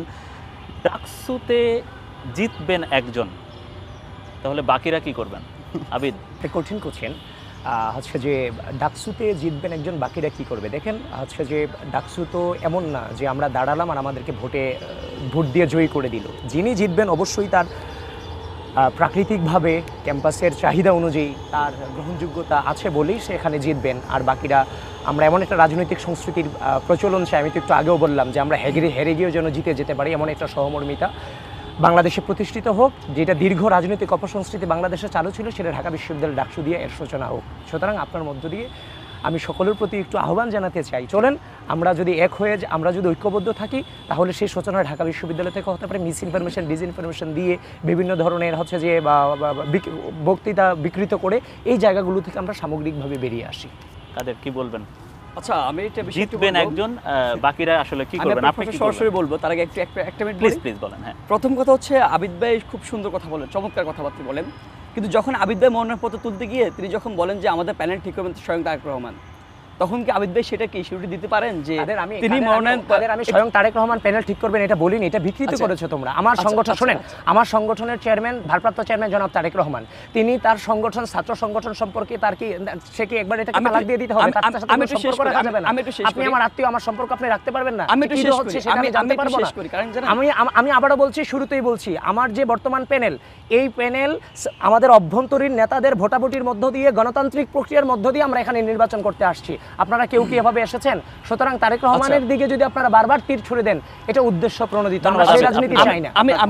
আমি যেটা বলছিলাম, দেখেন যখন শুরু থেকে বলা হয় প্যানেল ঠিক করবেন তারেক রহমান, কিন্তু প্যানেলে জয়ী হওয়ার পরে পরবর্তী দিক নির্দেশনা তারেক রহমান থেকে আসবে সেটা কোনো গ্যারান্টি নেই। আমরা দেখেছি, দেখেন 90-এর গণঅভ্যুত্থান পরবর্তী যে কৃতকর্ম কিংবা যে নজিরটা শিক্ষার্থীরা দেখে, কিন্তু তো সেই জায়গাটায় আমার এখন এসে মনে হয় যে ভাই ভালো কথাবার্তা বলেন, কিন্তু sounds good but doesn't work. আমরা এরকম শিক্ষার্থী প্রতিবার হলে হতে পারে, পর্যায়ে হলে হতে পারে। এই যে গণতান্ত্রিক প্রক্রিয়ার মধ্য দিয়ে আমরা আসলাম, এটা কি নতুন? আমার প্রশ্ন ছিল, আপনার এবার আমি আপনার প্রশ্ন উত্তর দিই। আমরা শেষ দিকে একটু তর্ক কিন্তু এই কথাগুলো বলে আমরা যৌক্তিক বিতর্ক করি, আমরা যৌক্তিক বিতর্ক করি, যার যার যুক্তি তুলে। আমি আপনার সর্বশেষ প্রশ্ন হচ্ছে কাদের কাছে কাদের হ্যাঁ, আমি আবারও প্রশ্নটা আপনাকে করি যে জিতবেন একজন, বাকিরা কি করবেন? আপনি কি করবেন? দেখেন প্রথম কথা হচ্ছে আমরা কি করবো সেটা আমরা বিগত 5 বছর সময় ধরে আমরা দেখে এসেছি যে আমরা কি করবো, আমরা কি করেছি, আমরা সেই কাজটাই করবো। আমরা আবার শিক্ষার্থীর মাঝে ফিরে যাবো, যে আমরা হয়তো ফর্মালি আমরা দায়িত্ব পালন করতে পারবো না যদি শিক্ষার্থীরা না চায়, কিন্তু আমরা ইনফর্মালি যে দায়িত্ব পালন করে এসেছি শিক্ষার্থীদের স্বার্থের জায়গাতে সমুন্নত রাখার জন্য বিগত 5 বছর যে হামলা মামলা নিপীড়ন নির্যাতন জেল খাটার পরেও আমরা সেই কাজ আবার ফিরে যাবো। যদি ফরমাল না করতে পারি আমরা ইনফর্মালি করবো, কিন্তু শিক্ষার্থীদের যে অধিকার আদায়ের যে অগ্রযাত্রা সেটা আমরা থামবে না। অনেক ধন্যবাদ। আপনার সেদিন ফেসবুক পোস্টেও একটা দেখছিলাম যে আপনি এত সাল আগে, কয়েক বছর আগে কারাগার থেকে বা কোর্টে দাঁড়িয়ে একটা ছবি তুলেছেন। উমামা, আপনি কি করবেন? জিতবেন একজন, আপনি কি বিসিএস পড়বেন? এটা নিয়ে আমি অনেক ভেবেছি আসলে। বিসিএস পড়বেন আপনি? আমি আর কখনোই বিসিএস এর প্রিপারেশনের ব্যাপারে কোনো আগ্রহ ছিল না। যদি আমি জিতে যাই তাহলে আমার যে স্বপ্নের বিশ্ববিদ্যালয়টা আমি সবসময় কল্পনা করেছি, আমরা এই কার্জনের ঘাসে বসে বন্ধুরা আড্ডা দিতাম যে ইউনিভার্সিটিটা এরকম হলে ভালো হতো, এরকম হলে ভালো হতো, তো অনেক ধরনের খুবই ক্রেজি আইডিয়াজ আসতো। তো জিতে গেলে আমি ওই ক্রেজি আইডিয়াগুলো বাস্তবায়ন করার চেষ্টা করবো এবং ইউনিভার্সিটিকে একটা অ্যাকচুয়াল ইউনিভার্সিটিতে রূপান্তরিত করার চেষ্টা আমার পক্ষ থেকে থাকবে। এবং আমি সবসময় ঢাকা ইউনিভার্সিটি আমাকে অনেক দিয়েছে, অনেক। সত্যি কথা বলতে আমি উমামা ফাতেমা এই জায়গায় দাঁড়িয়ে আছি কিন্তু ঢাকা বিশ্ববিদ্যালয়ে পড়ার কারণে, না হলে আমি কিন্তু এখানে থাকতাম না। তো আমি সেজন্য অনেক বেশি গ্রেটফুল এবং আমি চাই যে ইউনিভার্সিটিটার যে সম্ভাবনা অ্যাজ এ ইউনিভার্সিটি সেটা যাতে বিকশিত হোক। তবে আপনি যদি জিজ্ঞেস করেন যে আচ্ছা ঠিক আছে ধরেন আমি হইলাম না, আমি এই কথাটা অনেকবার ভেবেছি। যদি আমি না হই তাহলে আমার কাছে সবথেকে গ্রেট অপশন হচ্ছে আমি বায়োকেমিস্ট্রি থেকে এখানে অনার্স করেছি, আমার রেজাল্ট আলহামদুলিল্লাহ খুবই ভালো এবং আমার একটা অপরচুনিটি আছে। আমি লাস্ট যখন আইএলটিএস দিচ্ছিলাম, মানে আইএলটিএস প্রিপারেশন নিয়েছিলাম লাস্ট জুলাইয়ে, তখন অভ্যুত্থানের কারণে আমি পরে পুরোপুরি রাজনীতির মধ্যে চলে এসেছি। তখন একটা সম্ভাবনা আছে যে হয়তো আমি আমার যে মাস্টার্সটা ইনকমপ্লিট রয়ে গেছে সেই মাস্টার্স এবং পিএইচডিটা শেষ করতে যাব। আর যদি ওই ট্র্যাকে ইনকেস বাংলাদেশের তো রাজনীতির গতিমুখ আসলে বলা যায় না, আমাদেরকে আসলে বারে বারে ফিরে আসতে হয়, বারে বারে কিন্তু বাংলাদেশের স্বার্থে কথা বলতে হয়, যার কারণে এখনও পর্যন্ত দেশের জন্য দেশের মানুষের পক্ষে কথা বলে যাচ্ছি। তবে যদি সুযোগ হয়, সময় হয়, আমার একটা চিন্তা আছে যে আমি আমার মাস্টার্স এবং আমার যে পিএইচডি সেটা আমি শেষ করব। সাদিক কায়েম, অন্যান্যদের মতো আপনিও আপনার ছাত্র সংগঠনে একজন হার্টথ্রোব নেতা, রাইট? আমি মনে হয় মিথ্যা বলি না। তো আপনি আসলে জিতবেন তো একজন, আপনি কি করবেন তখন? আমরা এখানে যারা আছে সবাই জুলাইয়ের সহযোদ্ধা, তো এখানে হারা অথবা জিতা কিছু না, এখানে যে জিতক আমরা সবাই জিতে যাব। আচ্ছা। আর আমরা যারাই জিতি, শহীদদের যে আকাঙ্ক্ষা, যে আমাদের 2000 ভাই বোন শহীদ হয়েছে, 40,000 ভাই বোন পঙ্গু হয়েছে, তারা যে ইনসাফ ভিত্তিক বৈষম্যহীন বাংলাদেশ বিনির্মাণ করার জন্য তাদের যে আকাঙ্ক্ষা ছিল, সে আকাঙ্ক্ষাটা আমরা এই ঢাকা বিশ্ববিদ্যালয় থেকে বাস্তবায়ন করব। গত 100 বছরে ঢাকা বিশ্ববিদ্যালয়ের যে শিক্ষার্থীদের যে আকাঙ্ক্ষা সেটা বাস্তবায়ন হয় নাই। স্বাধীনতার আজকে 5 দশক হলো, শিক্ষার্থীদের যে আকাঙ্ক্ষা, যে মৌলিক সংকটগুলো আছে সেগুলো পূরণ হয় না। তো ইনশাল্লাহ আমরা এখানে যারাই বিজয় হয়ে আসি, আমরা এই জায়গায় কমিটমেন্ট আছে, আমরা শিক্ষার্থীদের স্বার্থ তো সবার আগে, আমরা এখানে কোনো দলের লেজুরবৃত্ত করবো না, কোনো বর্গীয় রাজনীতি করবো না, সবার আগে আমার শিক্ষার্থী। এবং সে কারণে আমাদের যে জোটটার নাম দিয়েছি সেটা হচ্ছে ঐক্যবদ্ধ শিক্ষার্থী জোট। এবং আমাদের এই জোটের মধ্যে আমরা ইউনিটি ইন ডাইভার্সিটি নিয়ে আসার চেষ্টা করেছি, সবাই মিলে বৈচিত্র্য মিলে যে একসাথে কাজ করা যায় সেটার রিফ্লেকশন আমাদের জোটের মধ্যে আছে। তো আমরা আশা করছি এই যে ঐক্যবদ্ধ কাজ করা, ঐক্যবদ্ধ ঢাকা বিশ্ববিদ্যালয়, যে ঢাকা বিশ্ববিদ্যালয় থেকে জুলাই আন্দোলন শুরু হয়েছে, সেই ঢাকা বিশ্ববিদ্যালয় ঐক্যবদ্ধতার সাথে আমাদের কাজে এক্সাম্পল সেট করে আমরা পুরো বাংলাদেশে একটা চমৎকার বার্তা দেব। একটা কথা মনে করিয়ে দিই, আসলে সবশেষ ডাকসু নির্বাচনে যখন ভিপি ছাত্রলীগের জয় জয়কার ছিল ওখানে, ভিপি পদে যখন নুরুল হক নূরকে জয়ী ঘোষণা করা হয়, ব্যাপক গণ্ডগোল তৈরি হয়, বিশৃঙ্খল পরিস্থিতি তৈরি হয়। তো এইবার তো আসলে যখন ফলাফল হবে, মারামারি হবে না তো আবিদ? আপনি আমাকে ছোট করে বলেন, আপনি আমাকে হ্যাঁ কি প্রথম না? কোশ্চেন করেছিলেন আমি মানে হেরে গেলে কি হবে, জিতে গেলে কি হবে। আচ্ছা ওই সময় প্রথম কোশ্চেন করার কারণে হুট করে আমি অনেক কিছু বলতে পারি না। দেখেন 5 আগস্টের পরে আমরা জিতে গিয়েছি। এই জেনারেশন যারা দীর্ঘ দুঃশাসন মোকাবেলা করেছে, আমরা জিতে গিয়েছি। জি। আমাদের নতুন করে হারানোর কিছু নাই, নতুন করে জিতারও কিছু নাই। এভরিথিং ইজ নেচার, যা আসবে তা নেচার মনে হবে। অনেক ধন্যবাদ আবিদ। আসলে আবিদের কথা থেকেই এবং আপনারা সবশেষ হাসি মুখে যেটা আসলে বললেন, সেই কথাগুলোরই আসলে বাস্তবায়ন হোক। রাজনীতি হোক মানুষের জন্য, রাজনীতি হোক আসলে দেশের আপামর জনসাধারণের জন্য, বিশেষ করে ঢাকা বিশ্ববিদ্যালয়ের ডাকসুর রাজনীতি হোক ডাকসুর যারা ভোটার সাধারণ শিক্ষার্থীদের জন্য। এই নেতারাই একদিন অনেক বড় বড় নেতা হবেন। ডাকসুর এই অভিজ্ঞতা নিয়ে তারা আপামর জনসাধারণের কল্যাণে তারা নিজের জীবনকে বিলিয়ে দেবেন, সেটাই নিশ্চয়ই আমাদের কাম্য। এবং শিশুরা যেহেতু আগামীর দিনের ভবিষ্যৎ, এই নেতারাই হবে আগামী দিনের বাংলাদেশের। কেউ হবেন রাষ্ট্রপতি, কেউ হবেন প্রধানমন্ত্রী। আপনাদের অনেক ধন্যবাদ আবিদ ইসলাম খান, আব্দুল কাদের, উমামা ফাতেমা এবং সাদিক কায়েম আমাদেরকে স্টার নিউজকে আসলে সময় দেওয়ার জন্য। দর্শক, আপনারা এই ডাকসু ডিবেটে এখন আমাদের সাথে ছিলেন, আপনাদেরকে অনেক ধন্যবাদ এতক্ষণ আমাদেরকে সময় দিয়েছেন, আমাদেরকে দেখার জন্য। আপনারা সবাই ভালো থাকবেন, সুস্থ থাকবেন, স্টার নিউজের সাথে থাকবেন।